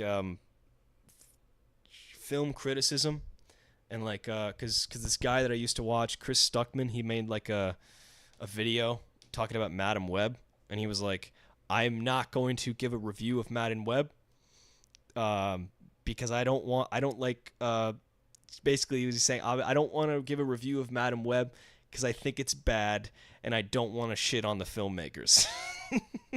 He didn't say that, but he basically, that's what he was saying. And it's like, dude, then just don't make a video on it. Just don't even talk about it. But I guess he felt compelled from his audience because his audience would probably expect him to make a video on it. But it's like, just don't fucking talk about it. Because like, if you're bringing it up and saying how you're not going to review it, then it's clear that you don't like it, and you just don't have a backbone. It's worse that you made a video on it, sort of talking about it in the first place, because then now people know your true feelings behind it, right? And it's like, and he's doing this whole thing because he's a part of like he wants to get like in the doors of the industry, and he doesn't want to shame anybody that he might in the future like want to establish a relationship with in the industry. But it's like you're shitting on the corporate executives that fund the movies that you could potentially make. So it's like, they're not going to work with you, dude. like sure, you could be buddy buddy with the director and maybe someone like the crew and staff working on the film, but the people who are actually financing those movies, they're not going to want to work with you, dude, because you just shit on them. Because you're like, oh, it's the studio meddling. It's studio's fault. It's like, not every decision is made by the studio. And yes, the studio does like green light decisions that are made for like the final cuts of movies and stuff like that. And there is a lot of big studio meddling with these like big blockbuster, big budget movies, right? But it's like you do understand that these people, yes, they said yes to every decision that was made, and that's where the final cut comes from, but they also fund the movie. And so if you're going to shit on these people and you're expecting to make movies in the industry, you've already just sort of blacklisted yourself from working with those people, right? So it's just kind of dumb to do that, in my opinion. I don't know if that's like interesting, or if you guys would like to like go further into that, but we don't have to.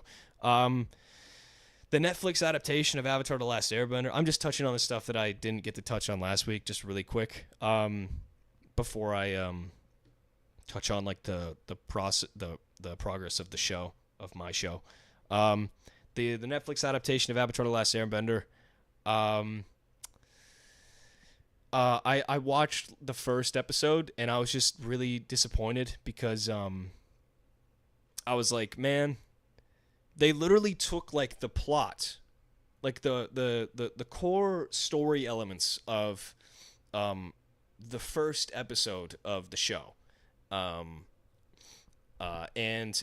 they restructured it, and like changed a few things around where there was a lot more like exposition through dialogue that did not sound natural at all. It was very unnecessary, and like it was just the biggest problem that I have with it is that Avatar: The Last Airbender, for being a children's show on Nickelodeon, it treated its audience with more intelligence than the fucking Netflix show.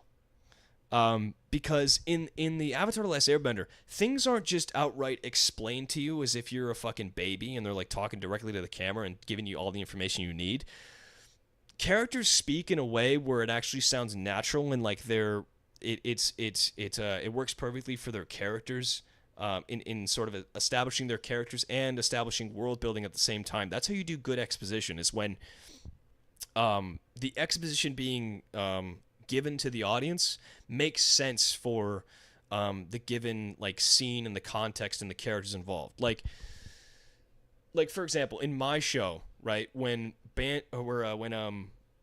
Hyperdial goes on his like 3-minute exposition spiel to Zach, like setting up like all these things in the server and how things how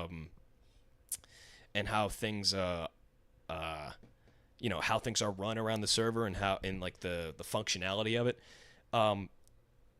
The reason why I have him explain that is because it's important for the audience to know that, but also it makes sense for him to explain that to Zach because he's new to the server, so he should need to know like the ropes of the server, like everything that needs to be established, right? In Avatar: The Last Airbender, the first episode, the first scene, we're introduced to Sokka and Katara. They're like on a canoe and they're fishing, right? And Katara, or Sokka, is like trying to get a fish and like stab it with a spear, right? And he's like boasting about how he's like this proficient warrior and leader figure, and he's saying how like he's gonna easily be able to get this fish, right? And he fails. And he's sort of like, so we see already that he has like a big ego and he's very confident in himself, but he sort of lacks the skill, right? And then we see Katara, she lifts the fish up with her water bending, and so we see that she has like this like unique skill, and then her brother sort of like bashes her for it, like, yeah, what did I tell you about using your stupid like magic water stuff or whatever? And so then he's not only putting her down, or not putting her down, but he's sort of like belittling her in a way. So it shows in a way that he sees her as lesser, or maybe in a way, not in like a super negative way, but just in like the fact that she's his younger sister. So he feels like he needs to protect her. And she feels that she isn't like capable in that way because, look at me like mansplaining this shit, but I think it's important, right? Like because this establishes not only their dynamic as siblings, where Sokka is very protective, but Katara is obviously more capable, and yet, and then that also establishes like what waterbending is, because she's like, it's not magic, it's waterbending, and he's like, yeah, blah blah blah, ancient traditions, part of our culture, yada yada yada, right? And so it's like it's subtly presenting you with world building and also character dynamics, and it's fleshing out the characters immediately, so we get an understanding of like the core essence of who these people are, right? In a very natural scene, right? And then in the show, it's like we are told that Katara is a waterbender and that she sucks at it, right? We're not shown. We are told. We are told that Sokka is like this leader who sucks at being a leader, right? And it's like we're told all this shit, and it's like we're not shown it, And they literally have the same scene of Sokka and Katara on the canoe going fishing or whatever, but it comes after their character introductions. They each have individual character introductions where Katara is like waterbending in a pool of like a puddle of water. I don't want to get into like everything else that's stupid about it, but like she's like bending by herself, right? And then Sokka, we get a scene of Sokka where he's yeah, exactly, show don't tell. I mean, there's times when you need it's better to tell to give information to the audience specifically just by through dialogue, because sometimes there's just stuff that is too like it'd be too difficult or too like convoluted to sort of imply through like visuals. It's better to sort of just like get it all out, as long as it sounds natural and it makes sense for the characters to be doing that, right? So yeah, it was just like I was like, man, like this adaptation like didn't need to happen, because they're just changing stuff for the worse, like the storytelling is less efficient. And it's like the thing was, before the show came out, the night before the show came out, I was like going for a walk and I was thinking in my head, okay, how could they like structure, because I knew the season was going to be 8 episodes and each episode was going to be an hour long. So I was like, how could they restructure the events of this 20 episode season, 20 episode with like 22 minutes of episode season each? How could they restructure that into like 8 episodes, hours, with each being an hour long in length, right? And I actually worked out like a decent like outline for each episode in my head, and I was like, okay, if they do something like that, that could probably work, while maintaining all the same events in the story, right? Like obviously they're gonna sort of like combined storylines that work cohesively in the narrative, and then like just flat out just like drop some storylines that are sort of like filler and unnecessary from the original series. But at its core, you want to keep the same stuff, right? And they just like they changed it for the worse, and it's I don't know. It was just sort of disappointing to see that, and yeah. And so that's my 2 cents on it. I don't want to go too far into it because like I could be talking about it for another hour, and frankly I just don't care enough. Yeah, Netflix, true, but like there is some decent stuff on Netflix that has been produced by Netflix. It's not just like Netflix always makes trash. Like they can make some pretty decent stuff. It's just the biggest part for me was just like the writing, specifically like the dialogue, and also like I don't blame the actors. That's the other thing too. I don't blame the actors, but a lot of the acting felt very stiff, and clunky, and I think that also came down to the dialogue, because you can't blame the actors. One, they're kids, and the thing is, they were casted in the role for a reason. So obviously the people who were casting the show saw something within the actors where they were like, okay, that's our Aang, that's our Katara, right? So I don't blame the actors for their performances, because as child actors, typically child actors need more work because, they need more like concentration and focus on the performances, because they're just actors and they're child actors. They don't have that much experience, right? As like like an adult actor who has been proficient in the field for a while, right? And so it's like, these kids, I feel like I hate when people sort of maliciously like harass these kids online who just did exactly what the adults around them wanted them to do. They could have asked, the director could have asked for another take. The writer could have written better dialogue. The casting director, and the editor too. Like even the editor, the specific take that they chose. Maybe there was a better take that they just overlooked.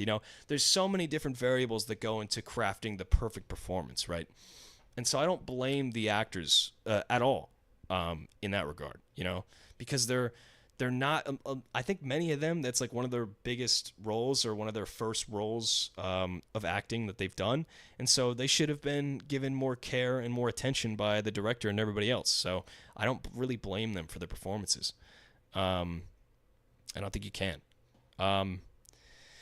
So yeah, that's Avatar: The Last Airbender. Those are my thoughts on that, and last thing I'll touch on before I give a little update on the show, and then we can wrap up, is Dune Part 1 and 2. Good. They're good. I don't want to spoil anything for people who haven't seen it or are looking to see it. But yeah, they're good movies. I recommend both of them. All I'll say is it's a good thing that because I didn't watch Dune Part 1 until the second one came out, and I was happy that I had waited until the day before I watched Dune Part 2 to watch Dune Part 1, because I knew that with it being with the movie being split into two films, if I had watched Dune Part 1, I would have had to wait 3 years for the story to be concluded in Dune Part 2, right? So I just waited. It's a similar thing that I did for Across the Spider-Verse. I haven't watched Across the Spider-Verse because I know that is a sort of like a part 2, because I think they're doing Beyond the Spider-Verse, and that sort of those two movies are sort of like split up.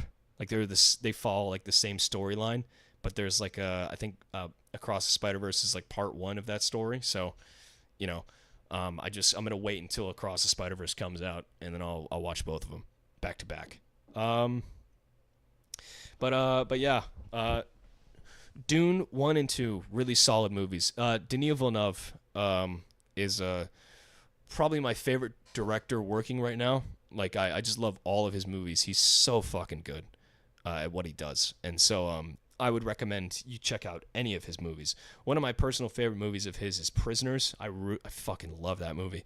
I was actually sort of inspired by that movie to write like a FNAF movie, like a Five Nights at Freddy's movie, because I knew that they were coming out with the Five Nights at Freddy's movie with Blumhouse, and I was like, oh, that's gonna be shit. So I was like, I would like to take a shot at writing a much more like grounded and serious, like sort of like psychological thriller, like psychological noir detective thriller, in the vein of Prisoners, like something similar to that, and a little bit of like Mindhunter, if you've seen that Netflix show. Produced by David Fincher. So yeah, something along those lines. I sort of like came up with like just some ideas for an adaptation like that. So maybe one day I can maybe adapt that. It probably won't be called Five Nights at Freddy's for like legal reasons, because I don't think they'll take my script and adapt it. But maybe I can make it and just like call it something else. Like what was that one movie? It's called Willy's Wonderland with Nicolas Cage. Where he's just fucking screaming the whole time and like ripping heads off of animatronic like teddy bears. Just like, oh, I really hate you, Freddy. Fun time, Freddy. Ah. goes Ghost Rider on them. Just starts pissing fire on them. But all right. I can kind of feel like I'm running out of steam here. We sort of hit a peak, like maybe 45 minutes to an hour into the stream, and now we're sort of like winding down. So I want to give a quick update on the show because I said I would. So last week I said that I was just starting up to write again. I was just starting back and getting back into the writing process of the show. So I can say now that I have outlined. I'm really happy with the outline that I've sort of because I fleshed out the outline a bit more since last week, and so now I have a more thoroughly fleshed out outline for episode 2, 3, and 4. And I'm in the process of writing episode 2 right now. And so I would think that my first draft for episode 2 will be done by probably the end of this weekend, if not maybe by like Monday. But I will let you guys know. And so my idea for how I'm gonna do this is I want to produce I want to finish writing, get my final drafts for the scripts of episode 2, 3, 4, and 5. And that'll be the first half of the season done in scripting wise, right? Because the season's gonna go like this. There's gonna be like 10 episodes in the season, and episode 1's already out. And it was a big one, so I wanted to get that one out first, just to sort of like set the groundwork for the season. And so now we have episode 2, 3, 4, and 5. And episode 5 is the mid-season finale. So after episode 5, with the release of the mid-season finale, I'll take another sort of like break, like in production, so I can sort of finish writing the rest of the season that I have yet to write. And then I'll produce it like that. So I'll have like a little mid-season production break and then follow up the rest of the season with the production like that. But yeah, episode 2, I'm really liking how it's going. It seems like it's going to be a fun episode with a lot of jokes and a little bit of sort of like escalation in like stakes. Like the idea is that at some point the two plot lines are going to converge. The plot line with Zach and Jacob, and then the plot line with our villain Skullface. Those two plot lines are going to converge at some point in the future, and once they do, shit is gonna hit the fan, and I'm excited for it. But yeah, I mean, I wish I could fucking say more, but I want to keep it hush hush. But I'm excited for it, and yeah, I wish I could. I wish I could show you guys more stuff, but like, there's nothing really else. Like, I wish I had like made like some new music, and so I could show you guys some new music, but I haven't done anything like music wise since then. But maybe we can do a stream at some point for like episode 2, and I might make a new music track for episode 2, so we could do something like that. when will you make another anime episode? See, yeah, that's the thing too. That was fun, right? But I don't know, because in order to make an anime episode like that, you need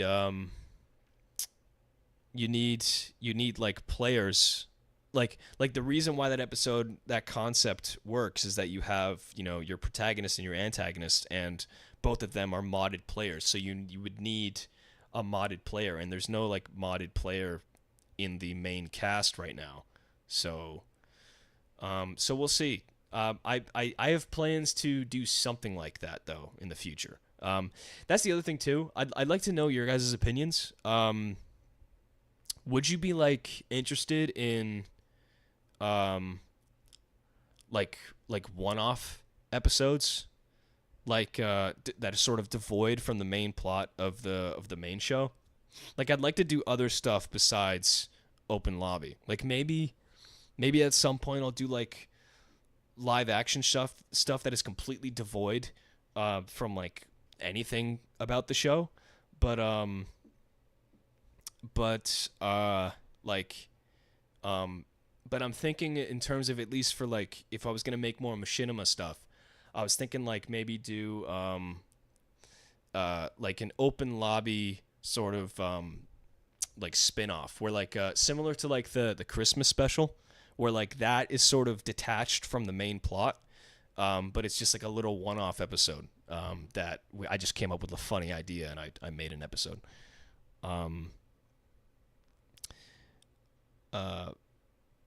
If you make an anime episode, do a homage to Goku-san. I was more surprised that you actually got people to speak Japanese. Yeah, I went on Fiverr and I got people to play those characters, because I thought I can't do an authentic anime parody if I don't have like actual anime voice actors, And I thought that was really fucking funny. Like the moment that like the screen flashes to white and then fades back in, and Banshee and Chopper, who are like kids in the show with like high pitched voices, like get to like be really deep. Like when Banshee suddenly starts talking a really deep Japanese voice, it's like, I found that really funny. Like the juxtaposition in that. One-off episodes with different characters would be cool. I would definitely watch that. Yeah, that's the thing too, is like open lobby.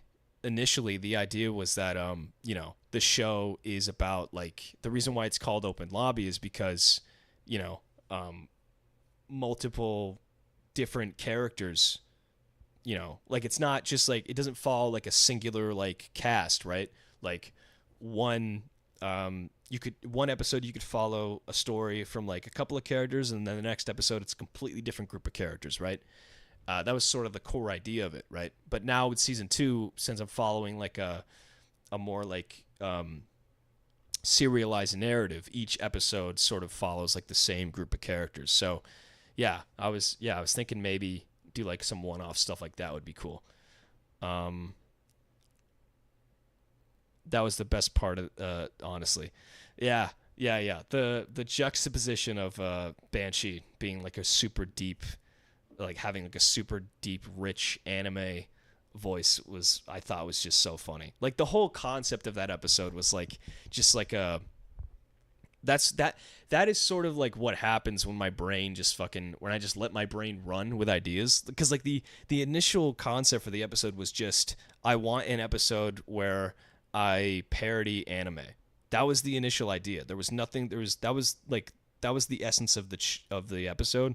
And then like, as I sort of like further flesh it out, I like sort of came up with this framework for the entire episode of like, where Jacob is sort of tricked in a way, or pressured to go along with Zach and play this game and join Banshee's lobby so that they could, so he could help him do the fucking Easter egg thing. Like, yeah, everything about that episode just works. I'm really proud of that episode. I think it's really good.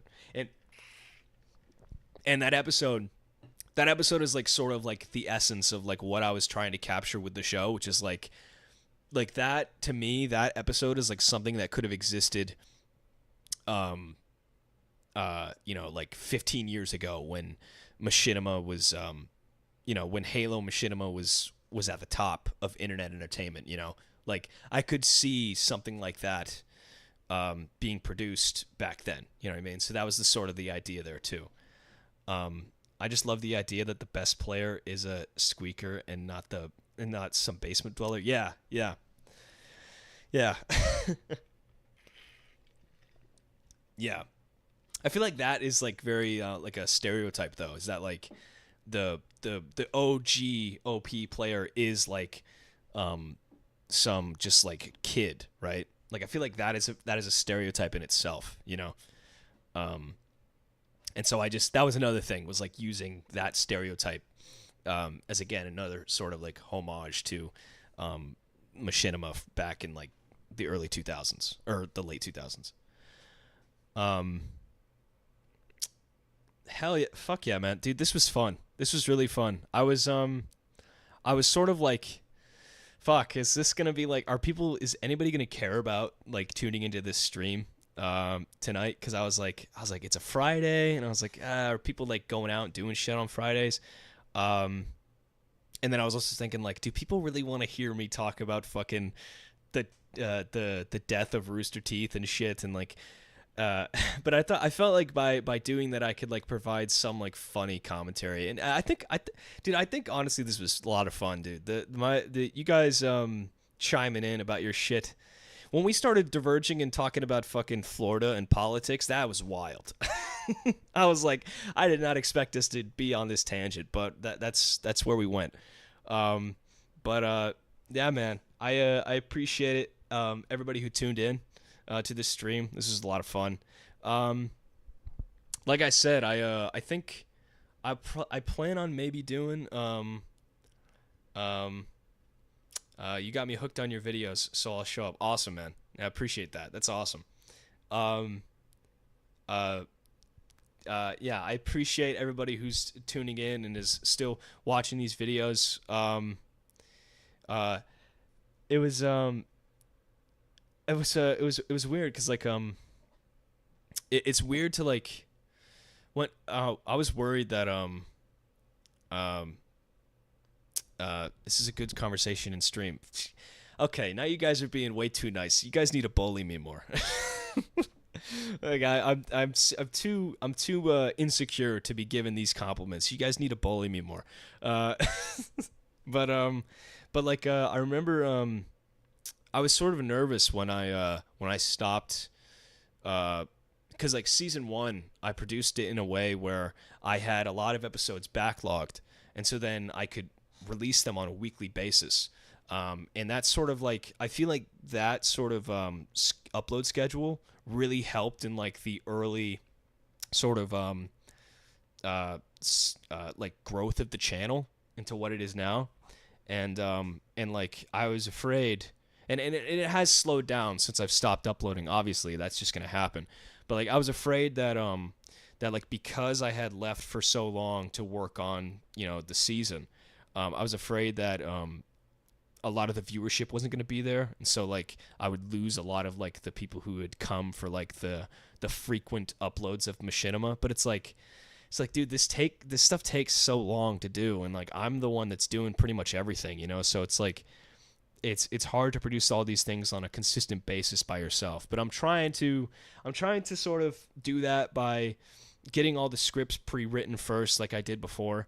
That way I can have multiple episodes in production simultaneously. So that way I can try to get them out on a more consistent basis. Maybe like not every week, because the scripts now are a lot more dense than they were in the first season. Because the first season was just like small, like short videos focused on gags, whereas this is more like it's got a story, like a narrative framework to it, with like actual, where I'm providing like scenes that are devoted to just like character development. So it's just a lot more of like denser scripts, and that just creates like more like longer run times, right, and a longer production. So probably not every week, but maybe like once a month uploads, maybe every 2 weeks uploads. I don't know, but I hope to release on more consistent basis. Always remember RV and Chief stays on during sex. Yeah. Oh fuck, I forgot I talked about that. But I'm happy we can all relate cuz we're all fucking degenerates. Um yeah, but I'm happy to know that you know, like everybody who tuned in to season 1 is still tuning into season 2 and is happy to see it continue and looking forward to where it's going. Like again, man, I wish I could touch on more things like where the season's going, but I don't want to just spill, you know, everything that I have. Like I'm trying to hold my tongue so back so far so that I don't just reveal everything, because there's like there's some stuff here in the second season where I think I'm really like happy with where it's going, and I'm genuinely going to be really happy with once I'm able to show you guys some stuff. Um, so that's why I'm thinking maybe like I said this before, but maybe in future streams, like, you know, you guys can just sit in on me like working in production. Maybe like I can do some streams where I'm just where like I'm I'm like filming a scene, or like maybe I can walk you guys through like my process for like filming machinima scenes, or maybe we can talk about like I can break down, like maybe I'll make a musical track and I'll show you guys my process, how like rudimentary and fucking like infantile my process is there, so you guys can make fun of me there. If I had any music producers in the chat, that would be that. I would love to get roasted by some like professional music producers. That'd be funny. Just to see me like fucking clicking just like fucking notes on a screen, like, oh, that sounds right, yeah. Just say one thing about it. I don't know what, because there's some stuff that's gonna happen in this season where like there's some like big reveals in the season, where I'm like I'm hesitant to speak on them because like, you know, I like they're significant story beats, right? Trying to think what I can say that won't be too spoilery, but it's enough to get the brain going. Um, um,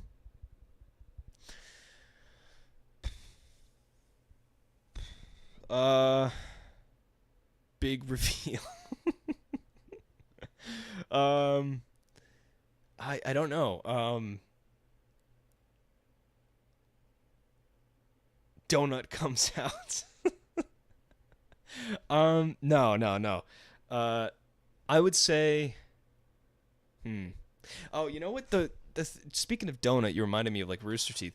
What I was supposed to do was when the stream started, I was supposed to switch like to red for like Rooster Teeth, and then I was supposed to switch like back to blue and be like we're Bluester Teeth because we're sad. Whatever, it's fucking dumb. Um, I'll gladly make fun of you and say that you're making FNAF music.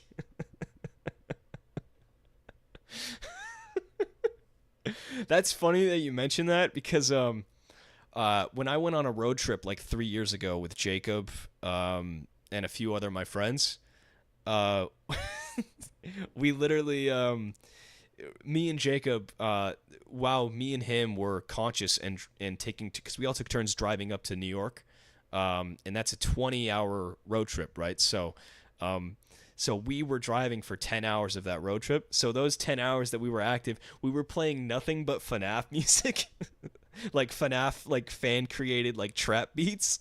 And then we had a fucking tier list and we were just ranking the fucking like, okay, that's like in a B. That's a B for and it's just like fucking nonsense. And it was like, this one doesn't go very hard. We'll put this in like the D tier. It's not too bad. Like, it's not like an F, but it's like it's not like a C, you know. It was so fucking ridiculous. But it was a lot of fun. That road trip was a lot of fun, even though it was fucking. It was very long. You know. That was a great time. What the fuck was I saying? You guys. You brought up donut. That's right. That's what got me sidetracked. Oh no, the FNAF music, right? That's what got me sidetracked. So, how the hell are you not in an insane asylum? Oh fuck.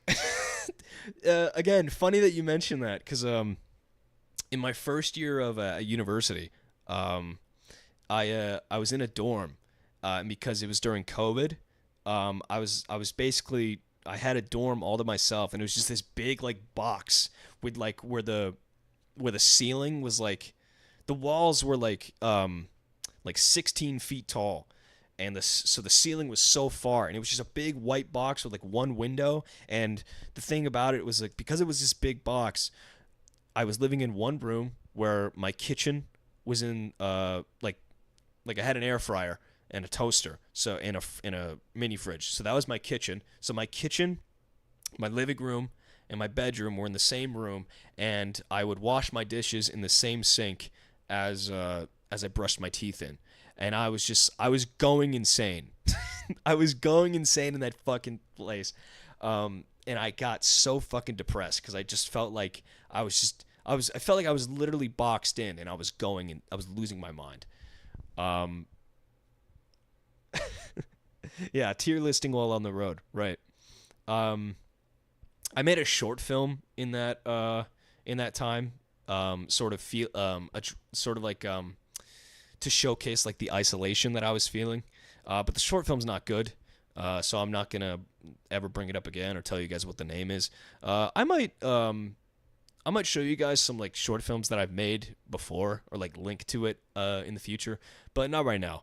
I mean, there's some decent stuff that I'm proud of, but some stuff I just would rather just like not fucking show it off, because it's like, it's just fucking like, it doesn't hit. My problem with a lot of my short films is that I'm trying to like there's certain ones where I'm trying to like tap into like emotions that I was feeling at the time, but I feel like the authenticity of those emotions don't feel real enough. Like my representation of how I was feeling at the time, like the emotions that I was feeling, the state of mind that I was in, I feel like it's just, I couldn't at the time accurately reflect that in my filmmaking. Wow, I'm great at sidetracking you. Fuck you. Fuck you. Fuck you. Fuck you. I don't even know if I don't even know what to say to that. Like, yes, I go on tangents. I need structure. I'm that kind of person. And I don't even think I have like ADHD or ADD. I'm just fucking like, I'm just fucking I'm just a maniac. So you see them as cringe or something? Yeah. Some of them are cringe. Yeah, it's just like, I cringe at them because it's like, I can see what I'm going for, but it's like I don't feel like I represented it well. And maybe it's just because it's like something that I made, and so in my head I'm thinking like, well, I know what I was thinking around the time, and I'm sort of looking at it from like an outsider's perspective, like, but still judging it as if it was like me in a sense. I don't know. Like, I've been told from people that like, no, like what I made was good, and it was impactful, and they felt as though they resonated with it, but I don't know. I just don't feel that way. I'll be expecting a check on Monday. Okay, so fuck, this whole tangent started because you guys wanted to hear like a fucking sneak peek on episode 2. And I can't really think of like anything. Okay, or the season, not episode 2. But okay, so episode 2, like I said in last week's stream, this will be the last thing I say, and then I'm going. I'm going, because otherwise I'd be here for another 2 hours if you guys kept me here. I'm not your fucking prisoner. I'm getting out of here.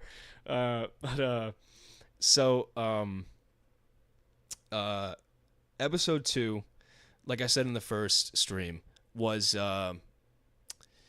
is sort of like just like a tournament arc, like from an anime, but like in one episode, where it's like there's two teams divvied into two teams. So Jacob has a team and Zach has a team, and they're like battling against each other. And so like the whole core premise of the episode is that Zach's team like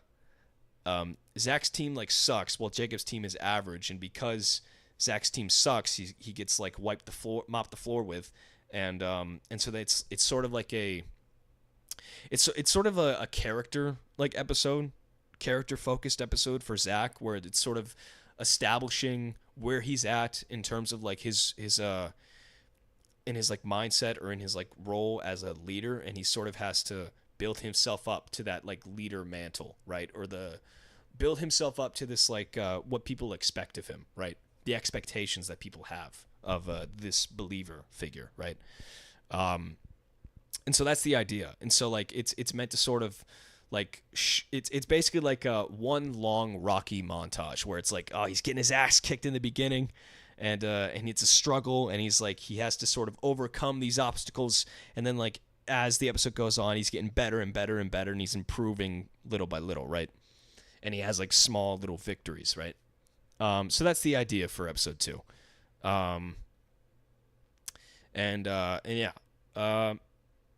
Yeah, so that's the idea for episode 2. And then the only thing that I can say that can be like spoilerish, I guess, but it's a nice little tease, is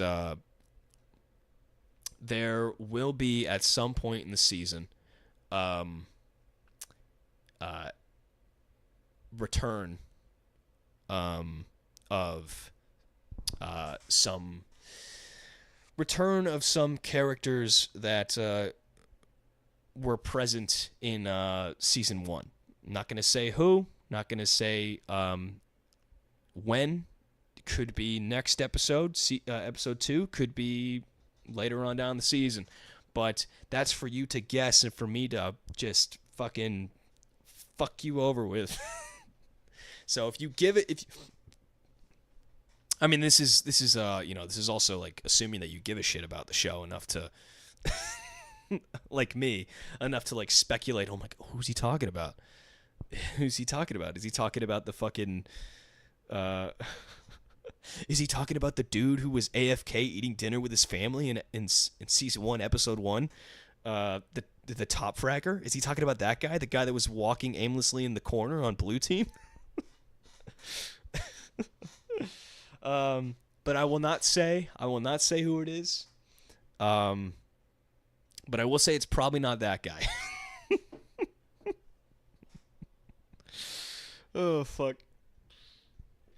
It'd be really funny if that guy ended up being like the skull face like villain at the end of the, like that was the big reveal, is that guy was like the skull face villain. It's like oh, the villain was amongst them all along, they just didn't realize it. That'd be so fucking dumb. But all right, this was a lot of fun, guys. I appreciate you guys being here. So I don't know if you guys noticed, but in the previous stream, I actually timestamped like all like the topics that we went over. So I'm gonna do that for each one of these streams. That way, you guys, if you want, you can come back to these streams and like tune in on specific moments that you might find, I don't know, interesting, funny, or whatever. Because I do that sometimes, where like I'll rewatch specific like live streams or like long form content, and I'll just rewatch it while I'm like, I don't know, like doing dishes or like folding laundry or whatever. So if you guys want to do the same thing, then I'll make sure to timestamp some of the topics that we talked about, like the the red versus blue sex stories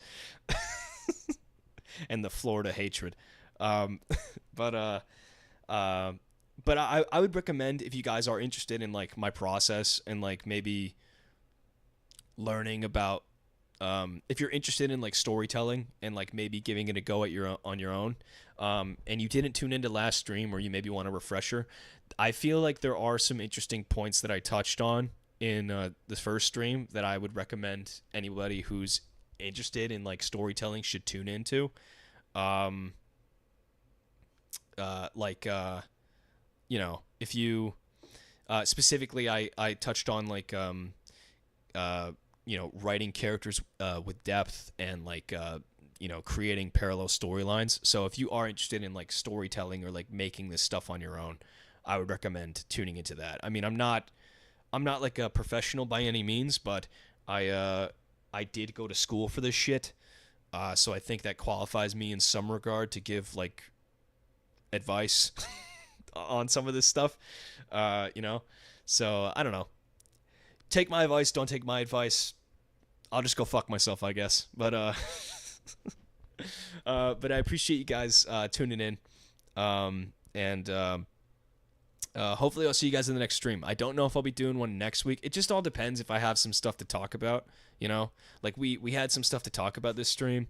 If I find like that cuz I don't want to just come on here and like feel like I'm pressured to talk, and like not be able to provide anything worth of value, because otherwise I would just like be sort of bumbling around, like being like, oh, what do I say?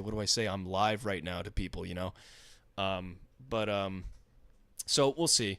If I do stream next week, you'll see notification. If not, then just know that I'm either dead or I'm working on episode 2. All right. Anyways, guys, thanks for tuning in. I appreciate you guys being here, and have a good night. All right.